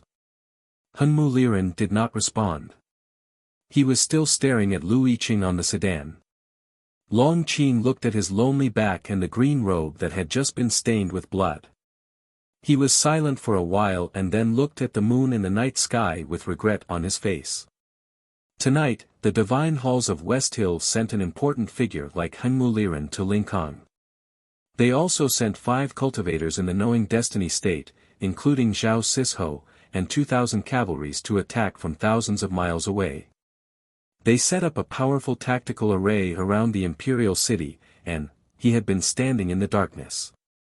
Other than returning the South Jin kingdom to Haotian's embrace and killing Lu Yiqing, who betrayed the divine hall, there were other reasons, such as killing the powerhouses who came to rescue the Sword Garret. Few people dared to help the Sword Garret before the divine halls.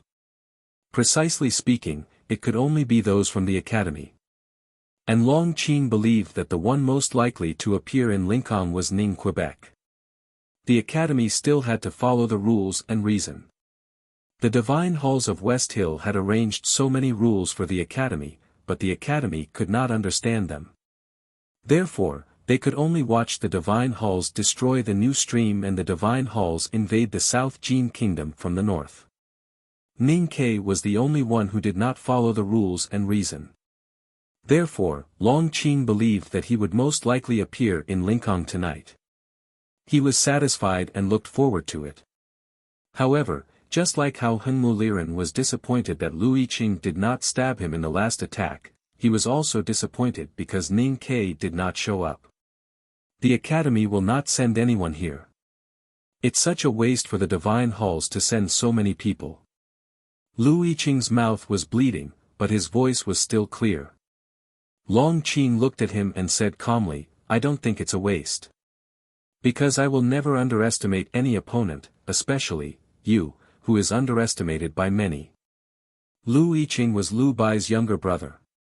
He was a nobody when he was young and was blinded by Ning Ke at the side door of the academy. As Long Qin said in the darkness, he entered the palace alone and killed the emperor of the South Jin kingdom, which ushered in a new era. But his reputation was not high enough. In the eyes of many cultivators, he was not as good as Ning Ke and Long Qin, and he was not qualified to take over Lu Bai's position in the human world. But Long Qin did not think so. Because he had a similar experience as Lu Yiqing. He was defeated by Ning Ke and had to pay a heavy price to rise again. Lu Yiqing was blind, but he was able to break through the knowing destiny state and obtain the creation of sword Taoism. Long Qin knew how difficult it was and how strong his will must be. You are the master of the Sword Garret. Your sword represents your will. You didn't stab Hengmu because you wanted to kill the emperor and the royal family. Long Qin looked at Lu Yiqing and said, "Those people on the city wall are dead. The South Jin kingdom will fall into internal strife and will not be peaceful in a short time. It is not convenient for the divine hall to borrow the military and national power of the South Jin kingdom. Is this the will of the Sword Garret, to hurt yourself to hurt the enemy?" The white cloth on Lu Yiqing's face was torn and dripping blood. He said, "The last 6 words are very incisive. But what I said to Hengmu was right. Many years ago, the divine hall wanted to promote you as the son of God. Many cultivators died in your hands. Now the divine hall wants to push you out. Why should I help you?" Long Qin said, "This is what I don't understand. The gate of the South Jin kingdom has been opened. Since there is no turning back, why don't you choose to leave? Why do you want to die for the Tangs? Many years ago, my eldest brother sent me to the academy to wash my sword. But I was injured by Ning Ke and became blind. Although my heart of sword was clear, I still could not see through it. But you still chose to stand on the Academy's side.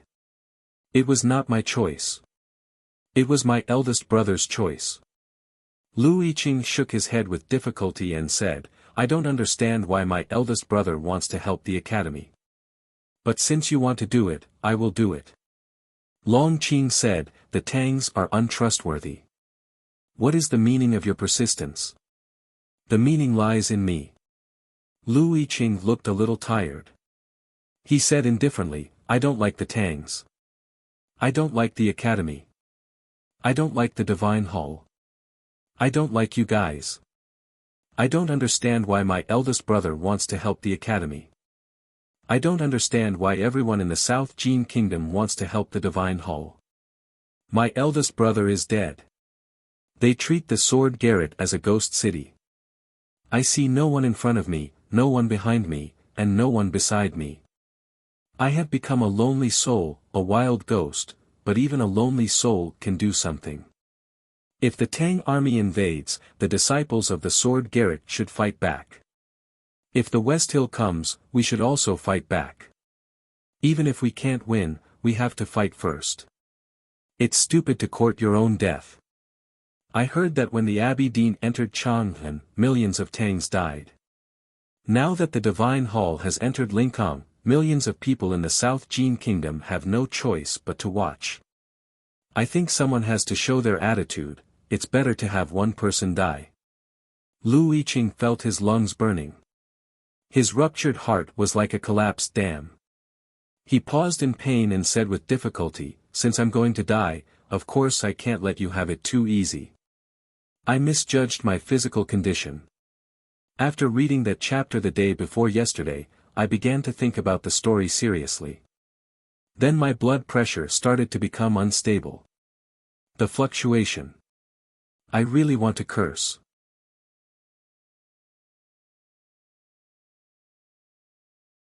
Chapter 10:19. Long Qing looked at the bloodline on Lu Yiqing's neck and said, people like you and me should live and see the great era. The curtain of the new era had been lifted. You were the one who opened the curtain, and I was the one who acted. We should watch the scenery behind the curtain together, so that we would not waste our time in this world. What Long Qing said was a high compliment to Lu Yiqing. But Lu Yiqing only forced a smile and did not say anything. Then he looked at Hengmu Liren and said, the play has just begun. But my part is over. Even if you are unwilling, you have to learn to accept it. Hengmu Liren trembled slightly. He suddenly raised his head and stared at Ning Ke, the show is not over yet. How can a mortal change the will of Haotian? His voice was trembling. His eyes were complicated, filled with reluctance and brutality. He was like a boy who went up to the mountain to chop firewood and saw the cicadas on the withered trees. He had sympathy, but more self-pity and anger. As soon as he finished speaking, a beam of holy Haotian divine light shot out from his palm and landed on Lu Yiqing's chest. Lu Yiqing's face became thinner at a speed visible to the naked eye. At the same time, Lu Yiqing's injuries healed at a speed visible to the naked eye. Everyone's expressions changed, especially the divine priests from the West Hill Divine Palace. They could feel the aura of life contained in the Haotian divine light, and they were so shocked that they could not speak. Long Qing's expression became grave. Do you know what you're doing? He asked. Hengmu Liren ignored him. He stared at Lu Yiqing's face and forced out the Haotian divine flame from his body. His face became thinner, but his eyes became brighter. This was the real divine skills of the West Hill. In the cultivation world, no one was better than Hengmu Liren in divine skills. Even Yi Hongyu was not as good as him. Because he had directly inherited the will and light of Haotian. The divine skills of the West Hill could kill people, but also save people. The divine flame in his body contained the aura of Haotian and could heal all the immortals. Lu Yiqing was dying, but he was not. Hengmu Liren would not allow Lu Yiqing to die like this. For this, he would have to pay a heavy price and consume a large amount of Haotian's divine flame. The visible shriveling of his face was one thing, but the invisible loss of his life was the most important thing. Besides, he would be severely injured soon. After being blinded by Ning Ke, Lu Yiqing's eyes no longer felt anything. But at this moment, he suddenly felt that his eyes were a little hot and itchy. He even vaguely saw a blurry white light. Was it the color of the white cloth or the holy radiance? Lu Yiqing was still calm. He even looked indifferent. He knew clearly that Henmu Liren would not let him live comfortably after paying such a huge price. "It's meaningless," he said. If a powerhouse in the knowing destiny state did not want to live, then no one could stop him from dying. Henmu Liren's face twitched slightly and looked horrible. He looked like a badly wounded demon in the holy divine flame. His voice sounded like crying and it was very unpleasant. "You ant-like mortals, have no idea what kind of realm I'm in right now. I want you to live, so you must live. You can't die even if you want to. So what if I'm alive? Will it make you feel better? Maybe you won't fight with me in the end, and refuse to use your failure to prove that Haotian's will is irresistible. But I will let you suffer endless pain to tell the world what will happen to those who betray Haotian. I want you to live, so you must live. Because I represent the will of Haotian. I want you to live, not to witness some damned great era. I want you to live in humiliation. I want you to suffer the pain of being cut into pieces every day. I want you to watch the South Jin Kingdom fall apart and the disciples of the Sword Garret die one after another. I want you to watch your homeland turn into scorched earth and your friends become dead people. I want you to live because I want you to regret living." Henmu Liren looked at the wound on Lu Yiqing's chest shrinking and the blood line on his neck getting thinner.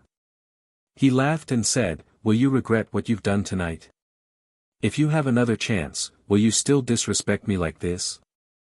The most talented young man in the divine halls of West Hill laughed proudly. He was extremely happy and crazy. The compressed air passed through his trembling vocal cords and his voice was as sharp as a flock of pigeons. It was very ear-piercing. Looking at this scene and listening to the laughter, people felt a chill in their hearts. Many divine priests of West Hill felt that their Taoist heart was about to collapse. Even Zhao Sisho's lips were covered with a layer of frost. It was dead silent in the royal city at night. Only Henmu's crazy laughter was echoing. The willow branches on the moat swayed timidly. The broken willows that fell into the water sank even faster to the bottom of the moat. They wanted to hide their bodies in the mud that had accumulated for thousands of years. They did not want to hear Henmu's laughter anymore. Lu Yiqing felt the breath of life returning to his body. He listened to Henmu's words and laughter without any change in his expression. There was no fear on his face, only calmness. He looked at Long Qing through the white cloth and said, "Is this the hope of the divine halls?" Long Qing said nothing. Lu Yiqing repeated, "A poor child with childhood trauma?" Long Qing still said nothing. It was a silent agreement. Lu Yiqing sighed and said, "The divine halls are getting worse with each generation." Long Qing still said nothing. He agreed with Lu Yiqing. He thought for a while and raised his right hand. There was a black peach blossom between his fingers. The petals contained the aura of quietus. Only the black peach blossom could interrupt Henmu Liren's divine skill. "Don't stop me!" Henmu Liren roared. His skinny face was as pale as snow. He stared at Lu Yiqing's face. He could not understand why this man from the South Jin Kingdom could still be so calm when he was on the brink of death and suffered so many mental shocks. He could not understand why he could sense the sympathy from Lu Yiqing. What were they sympathizing with? Long Qing said, "Taoism needs you to spread the glory, not to go crazy." Henmu Liren laughed crazily and said, "But I feel great right now. I finally understand that only a crazy person like you can be truly powerful." The black peach blossom between Long Qing's fingers was shaking in the night wind. "Don't stop me." Henmu Liren said, "Even though you are my senior, I have no respect for you and I don't need to. Since this is what the divine halls have arranged for me, you should stay out of it. Long Qing looked at him as if he was looking at a stubborn, naive, and cruel child walking on the mountain path. The dew wetted his shabby indigo robe. He held the hatchet and thought he was the sun. Long Qing sighed from the bottom of his heart. But he did nothing in the end. At this moment, a sigh was heard in the deep of the night. Therefore, the mountains, rivers, rocks, and rivers in Lincoln all sighed.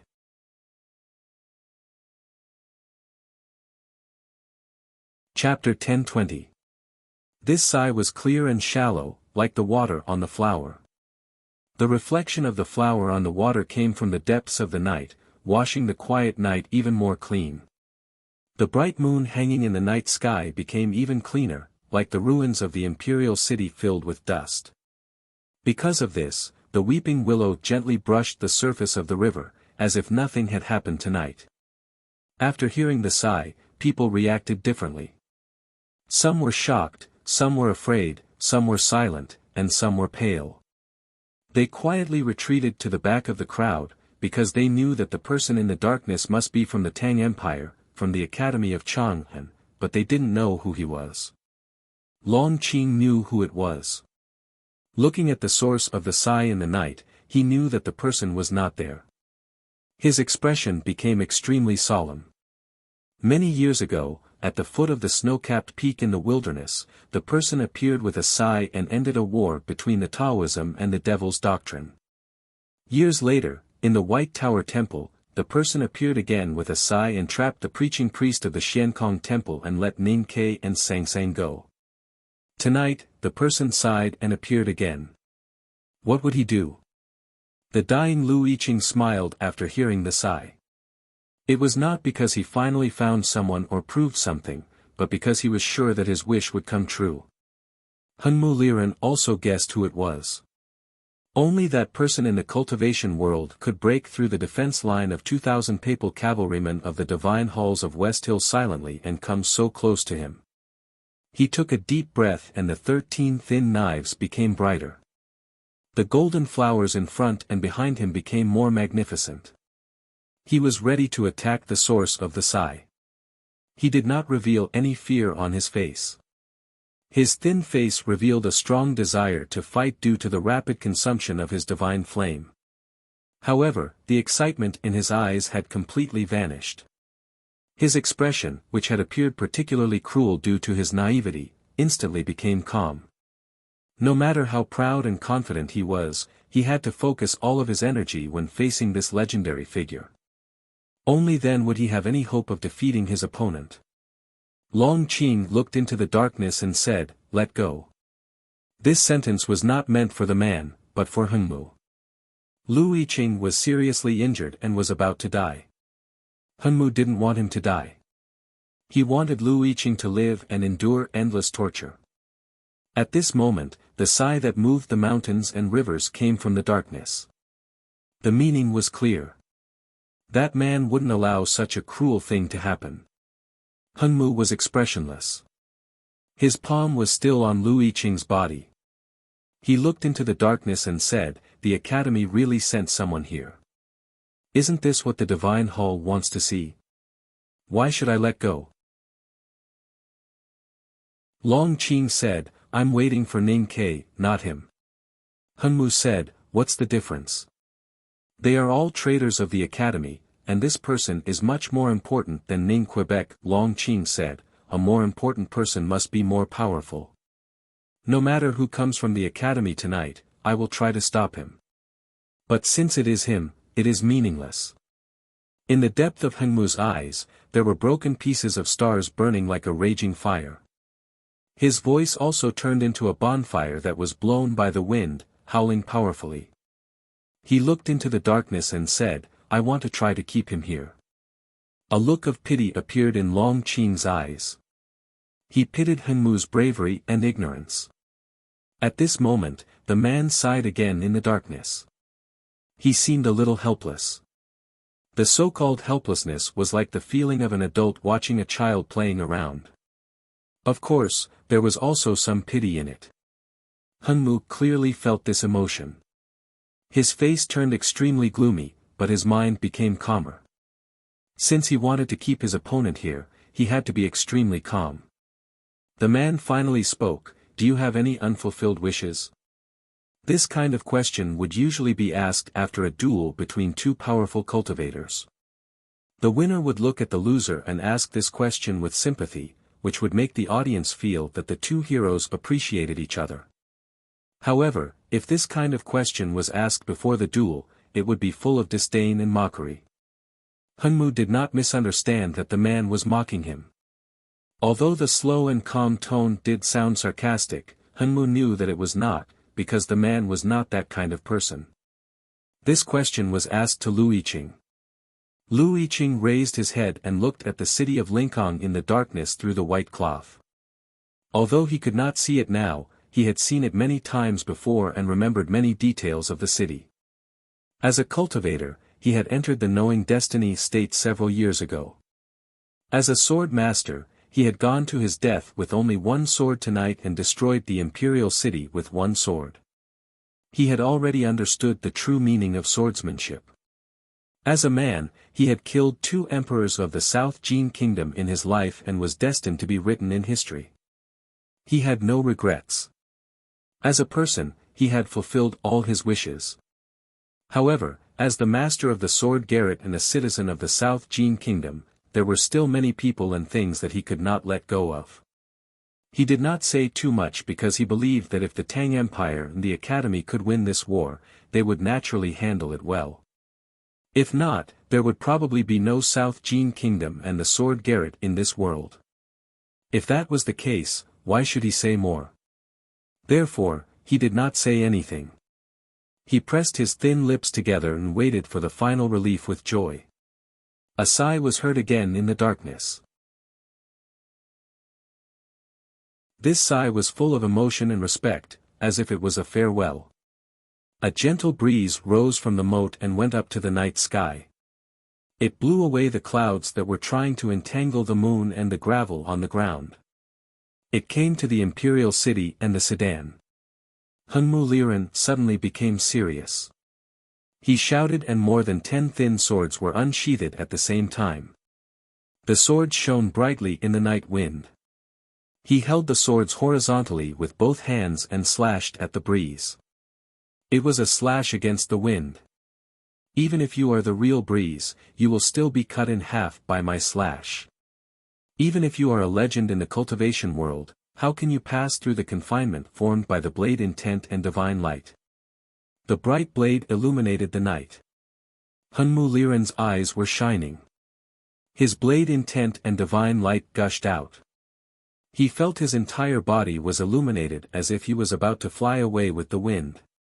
He had never felt so perfect before. However, nothing happened. The breeze was not cut off, and nothing passed through the confinement. It was still perfect. It just stopped in the darkness and looked so lonely. Because before he waved his blade, the breeze had already passed by. Before he used the confinement formed by the blade intent and divine light, the figure had already appeared in front of the sedan. Before he launched his perfect strike, the battle was already over. A scholar stood in front of the sedan. He wore an old cotton-padded jacket covered with dust. There was a wooden stick in his belt and an old book. He looked gentle, just like a common private tutor in the countryside. Looking at him, Hunmu Liren's hands that were holding the hilt slightly trembled. It was not because of fear, but because of anger. He asked coldly, "Mr. First of the Academy?" The scholar was the eldest brother of the Academy. The eldest brother ignored him. He looked at Lu Yiqing on the sedan and said, "Sorry."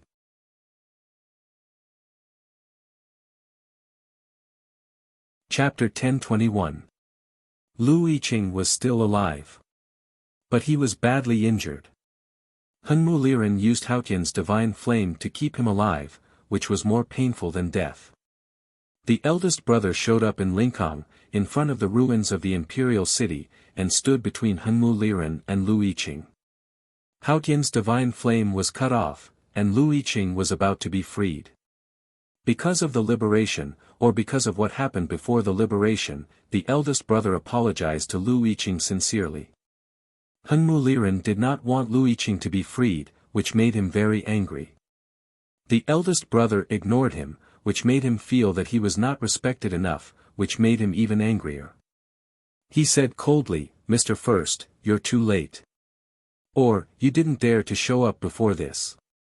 So what's the point of showing up now and apologizing to a dying man? Don't you think it's hypocritical? Or are you trying to comfort yourself? In any case, the academy did not do anything tonight. Lu Yiqing would definitely die." Hengmu Liren's sarcastic words were the sharpest blade that pierced right into his heart. But the eldest brother did not seem to hear him. He looked at Lu Yiqing, who was covered in blood on the sedan, and repeated, "I'm sorry." Lu Yiqing said calmly, "Mr. First, you know that it's my own choice." The eldest brother thought for a while and said, "The academy could have stopped you from making this choice." Lu Yiqing shook his head and said, "The headmaster once said, 'What's there to complain about?'" Hearing this, eldest senior brother did not know how to respond. Lu Yiqing said, "The academy can't solve all the problems in the human world. Everyone has to fight for the problems in the human world. Mr. First, why do you blame yourself?" The eldest brother said, "But how can you stand aside when the dam is collapsing?" Lu Yiqing said, "That's why Mr. First is not as good as Mr. 13. The eldest brother shook his head and said, "Youngest brother is different now." Lu Yiqing was slightly startled. He thought of something and smiled on his blood-stained face. He sighed and said, "So Mr. 13 has been watching us from Chang'an." The eldest brother said, "Maybe I can't see it clearly, but he must be looking over here." Separated by the blood-soaked white cloth, Lu Yiqing looked at the ruins of the royal palace in the darkness and said with a smile, "Fortunately, I thought ahead of time that he might be looking here, so I didn't choose the wrong place." He had been cultivating for a long time, but he hadn't been able to shine in the cultivation world for long. He had once chosen the wrong position and paid the price for it, but he never missed it again. Tonight, he sat in the carriage. This was his seat. The chariot was facing the city wall that had been through the vicissitudes of time. It was located in the north facing the south and had good feng shui, making it suitable for burial. Eldest brother looked at him and said, "Sorry, don't worry." Until the end, the academy still felt sorry for him. If the academy told him not to worry, then he could be at ease. Whether it was the future South Jin Kingdom or the homeless disciples of the Sword Garret, he did not have to worry about them anymore.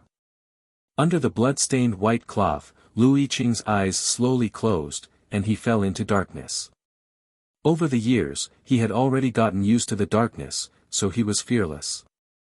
Death and slumber were no different. Eldest brother looked at Lu Yiqing, who was no longer breathing, and remained silent for a long time. Then he turned around slowly, looked at Long Qing and Hengmu, and said, "Why?" When he said, "Why," he was looking at Hengmu.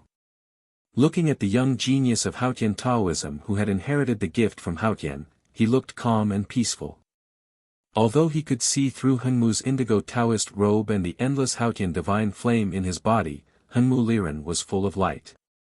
He was the chosen one of Haotian. Hengmu Liren was full of light. However, the academy and Haotian had been enemies for decades since Kuharan drew his sword and questioned heaven. Looking back, the academy and Haotian had been enemies for 1,000 years since the headmaster of the academy built the academy and set up the God-stunning array in Chang'an. The academy was not afraid of Haotian, so why would it be afraid of a chosen one of Haotian? The academy did not respect Haotian, so why would it respect a chosen one of Haotian? Eldest brother looked at Long Qing and was slightly moved. He had read extensively since he was a child.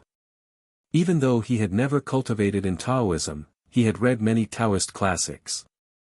Otherwise, how could he debate with Yi Su for 3 days in front of a small Taoist temple? He had never cultivated in Taoist heart illumination, but who in the world could beat his wisdom eye?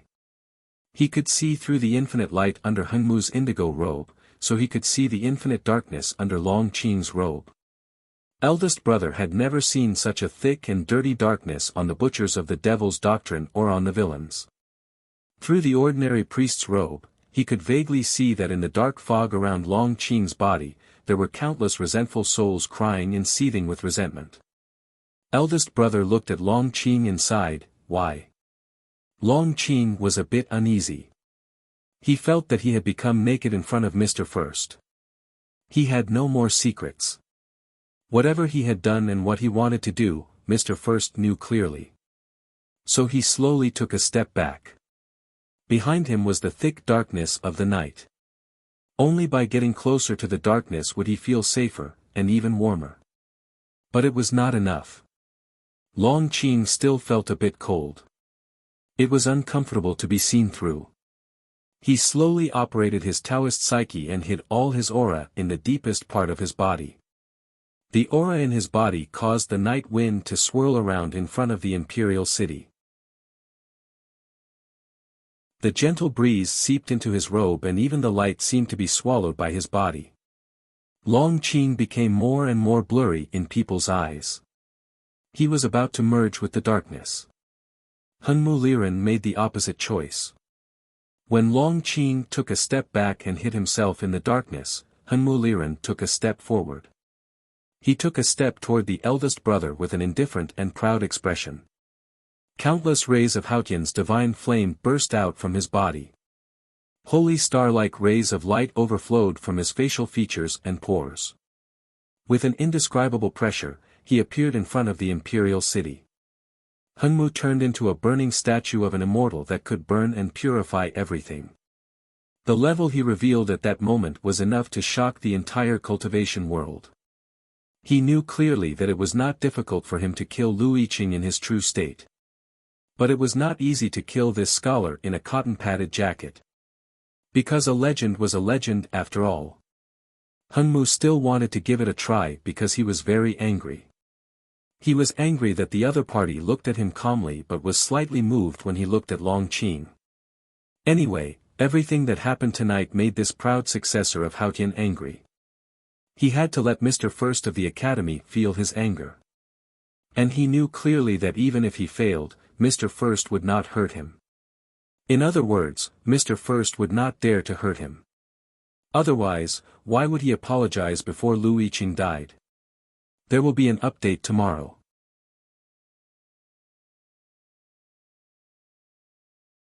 Chapter 1022. Compared to the dazzling Hunmu Liren, Long Qing who was gradually disappearing in the darkness was like an insignificant stain. But in the eldest brother's eyes, Long Qing was actually more dangerous. Of course, he would not ignore Hunmu who was standing in front of him. The academy was used to being enemies with Haotian, but it did not mean that they would look down on Haotian. The lad in indigo was the most beautiful petal among the flowers in the spring rain. He was Haotian's gift to the human world. He was regarded as the legendary chosen one or the successor by the believers. Even though he was the eldest brother of the academy, he had to pay enough attention to such a person. Hunmu Liren displayed an extremely powerful state, and in an instant, there was another change. The burning Haotian divine flame returned to his body at a speed that could not be seen by the naked eye. It was hidden under his skin and into the blade. His body and the blade did not turn black, but turned into something like colored glaze. The sacred Haotian divine flame kept refracting inside. Countless rays of light overlapped and became brighter and brighter, gradually turning into the purest white.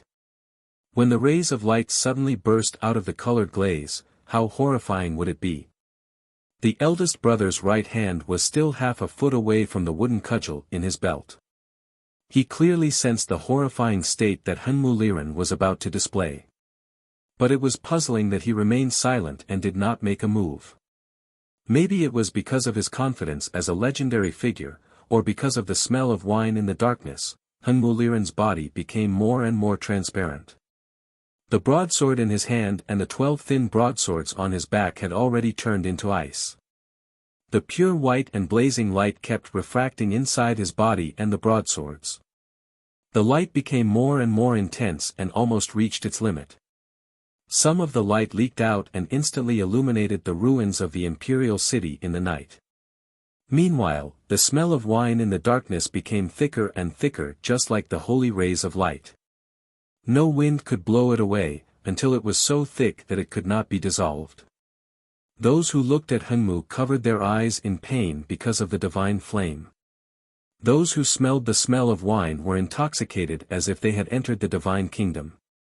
In this way, they were temporarily separated from the real world. The eldest brother was in the real world, surrounded by the holy rays and the intoxicating smell of wine. He looked calm and gentle. No one knew what he would do next. Before the smell of wine wafted out of the darkness, he had already sensed it. Because he had been chasing after the smell of wine for the past few days. Otherwise, why did he apologize to Lu Yiqing before he died? The divine halls of West Hill had set up such a huge array in Lincoln. They not only wanted to kill Lu Yiqing, but also wanted to kill the powerful cultivators of the academy. So why did he come? Or was it because he wanted to say sorry to Lu Yiqing, so he came? Until now, when he smelled the wine and looked at the white light, he suddenly realized that the divine halls of West Hill could indeed keep him here. Because the person in the darkness was fast and Hunmu Liren was more powerful than he had imagined. Many years ago, and Mu Yen came into the Ling Ling of the king. With the light. Xing, he. Mu Liren. A Ling Ling shining, he and Hunmu Liren were right in front of him. The eldest brother squinted his eyes. He was not nervous at all. He was like a village teacher looking at a naughty boy. Hunmu Liren felt a little sentimental. He took a step to the right. The world in front of Hunmu Liren had turned into a world of light. The scholar's face turned pale, but not pale. That was why Hunmu Liren became alert. He did not understand why Hunmu Liren was not alert at all. He was now an important figure in Haotian Taoism and knew a lot of secrets. That was why he was sure that Mr. First would not dare to make a move. That was why he apologized to Lu Yiqing. Even if Mr. First had to make a move now, it was too late. This was not a trap set by Haotian Taoism, but an opportunity formed by coincidence. Even God could not predict it, so how could he escape? No one could predict when it was. Just like no one knew when the beginning of all things was. Even Hunmu Liren did not know. Even though he was alarmed, he could not stop. At a certain moment, or perhaps the moment when eldest brother took a step forward to the right, tens of thousands of holy Haotian divine halos broke through the shackles of his body and the blade. They overflowed the surface of the colored glaze and gushed toward eldest brother's body. In the next moment, the blazing Haotian divine light would illuminate the dark night sky. Whether it was the beautiful moon or the eternal stars, they would all be eclipsed. He would illuminate the entire world. And the entire world would be able to see where he was. Only such a horrifying power could burn Mr. First of the Academy into ashes. The wisp of wine fragrance in the night also became thicker in an instant. An old wind made of dust came out of nowhere and lingered around eldest brother. There was an indescribable power hidden in it. The eldest brother still did not move and did not dodge. On one hand, he might not be able to dodge the endless divine light shot out by Hunmu under the influence of the old wind. On the other hand, a gust of wind alone was not enough. He wanted to see more. He wanted that person to show himself and be seen by the whole world at the same time, just like Hunmu. This was an extremely short period of time. It was not an instant, nor was it a moment. It could not be described with words, because nothing could be faster than light. Regardless of whether it was eldest brother or the person from the source of the old wind, it was impossible for them to be faster than light. This meant that the ending was already decided. No one could stop all of this, but someone made a move and tried to change everything. It was not because he was faster than light, but because he swallowed all the light shot out by Hunmu Liren into his own body. Suddenly, Long Qing stood in front of Hunmu Liren. His body was surrounded by a layer of black fog. The burning Haotian's divine flame was swallowed by the black fog. His face turned extremely pale. He gradually appeared from the black fog and looked like a ghost. There was a slight buzzing sound. All the Haotian's divine flame shot out by Hengmu Liren was swallowed by Long Qing.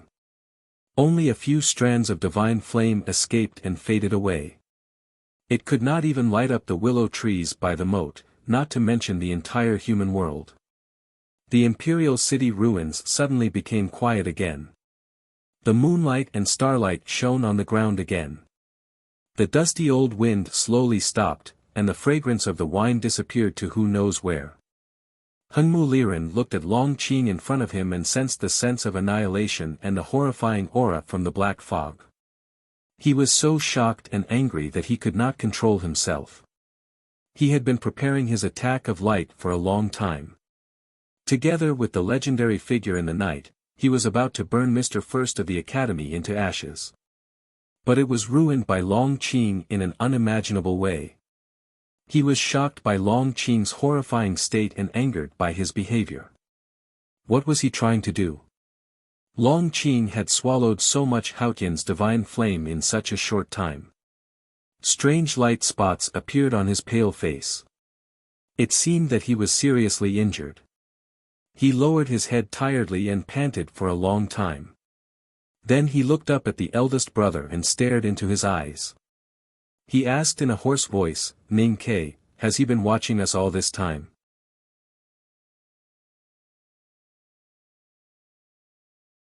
Chapter 1023. Not long ago, Lui Qing said, "Mr. 13 is watching us from Chang'an, isn't he?" But at that time, people around the imperial city were too nervous because of the eldest brother's sudden appearance and did not think too much about it. They took it as the master of the sword Garrett's reminiscence before his death. It was not until Long Qing said something like that that people vaguely understood something and became extremely afraid. After the spring drizzle, Hengmu Liren had turned from an ordinary Taoist manservant into an unfathomable powerhouse. His acupoints were all connected and he was wise. He immediately understood what Long Qing was talking about. His body stiffened and his face turned pale. He subconsciously looked to the far north. In the far north, there was a magnificent city named Chang'an. He had never seen it with his own eyes, but at this moment, he could clearly see the moss-covered bricks of the city wall, the figure on the city wall, and the iron bow in the figure's hand. Only then did he realize that if it were not for Long Qing, he would have been dead by now. Even though he was thousands of miles away, he almost died. Long Qing stared into eldest brother's eyes and said, "No wonder you've been so calm from the beginning to the end, without any vigilance. You've been waiting for the moment when we attack. When you took a step forward to the right, I thought you were going to escape into the void. Now I understand that you were just giving way. Making way for the iron arrow thousands of miles away." Long Qing's clothes were soaked in sweat when he recalled what happened. If he did not interrupt Hengmu Liren's divine skill, what would he be like now? The eldest brother looked at him and said, "I didn't expect you to see through it and break it." It was difficult to see through the Academy's plan. What was more difficult was to make a decision in such a short time and to have the ability to break Hengmu Liren's divine skill. He had been wary of Long Qing's growth and now he was even more certain that Long Qing would bring trouble to Ning Ke in the future. "I should be happy to receive Mr. First's praise," Long Qing said sadly, "but maybe it's because I know more about the iron arrow. That's why I thought of this possibility.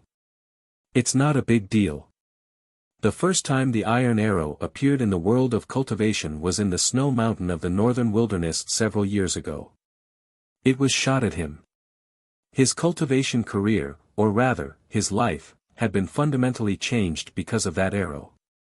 Eldest brother said, "That's right. You still can't defeat youngest brother's arrow." Long Qing said, "It seems that he is indeed watching us from Chang'an." Eldest brother said, "I've said it before. Perhaps he can't see it clearly, but he will always be looking here." Long Qing looked into his eyes and asked in confusion, is this the Academy's plan? But if Mr. First did not show up, Lu Yiqing would not be able to force Hengmu to be seen by Ning Quebec, the eldest brother said. The Divine Hall's thinking is very clear. You want to kill Mr. Lu. It would be better if you could lure the youngest brother here to kill him. This is your plan. The Academy is just taking advantage of the situation. Since I have finally been forced to show up, you will naturally be seen. As long as they were seen, they would be shot to death. Such a thing had happened before. At that time, second brother Jun Mo brought his newly married wife to Qinghe Prefecture. He stepped into the manor by the stream and calmly announced his identity. Because his name was Jun Mo, Elder Chui from Qinghe Prefecture and another powerful cultivator of the knowing destiny state who had been hiding for a long time showed all their powers without hesitation and became the real lights.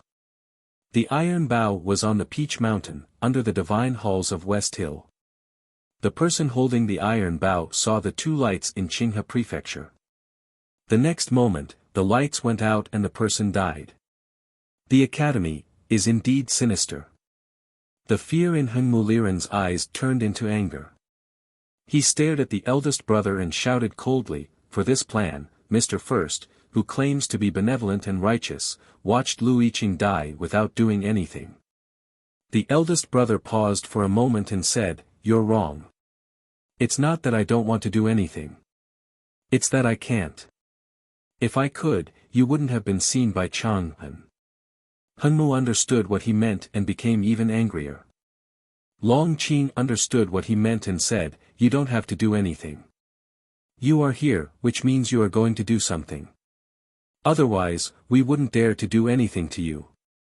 The eldest brother said, "Even if I didn't do anything, I don't think you would have missed this opportunity."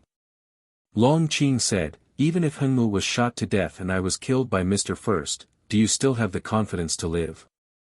The eldest brother said, "There is no such thing as absolute certainty in the world." Long Qing said seriously, "Is it worth it for Mr. First of the Academy to exchange our lives?" "You're right.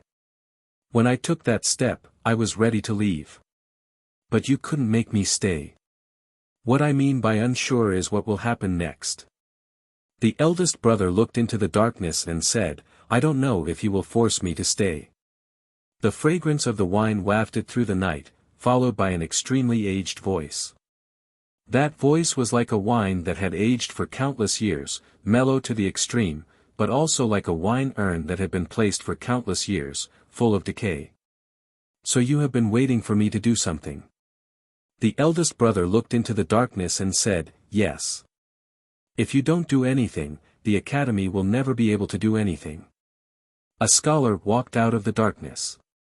It was hard to tell how old he was. He seemed to be extremely old, but also seemed to have an endless lifespan. It was a very strange combination on him. There was a flagon in the scholar's hand. He was a drunkard. The drunkard walked to the eldest brother and stood still. The eldest brother's cotton-padded jacket was full of dust, but it looked clean from the inside out. The drunkard's clothes were spotless, but they looked dusty from the inside out. From the moment he knelt down in front of Sang Sang, the drunkard became the most powerful force in Taoism. It was because of his existence that Hengmu was sure that the eldest brother dared not do anything. The eldest brother did not do anything. It was the youngest brother who was ready to do anything. Tonight, Taoism was ready to kill the youngest brother of the Academy, but it was the eldest brother who came. No matter who it was, they were willing to kill him. But they did not expect that the Academy wanted to kill him as well. Tonight, the Academy was ready to kill the drunkard. The drunkard was a powerhouse who had lived through the everlasting night. He was a legend in the history of cultivation, and an important weapon to balance the situation in the human world. Killing such a person was undoubtedly a revolution.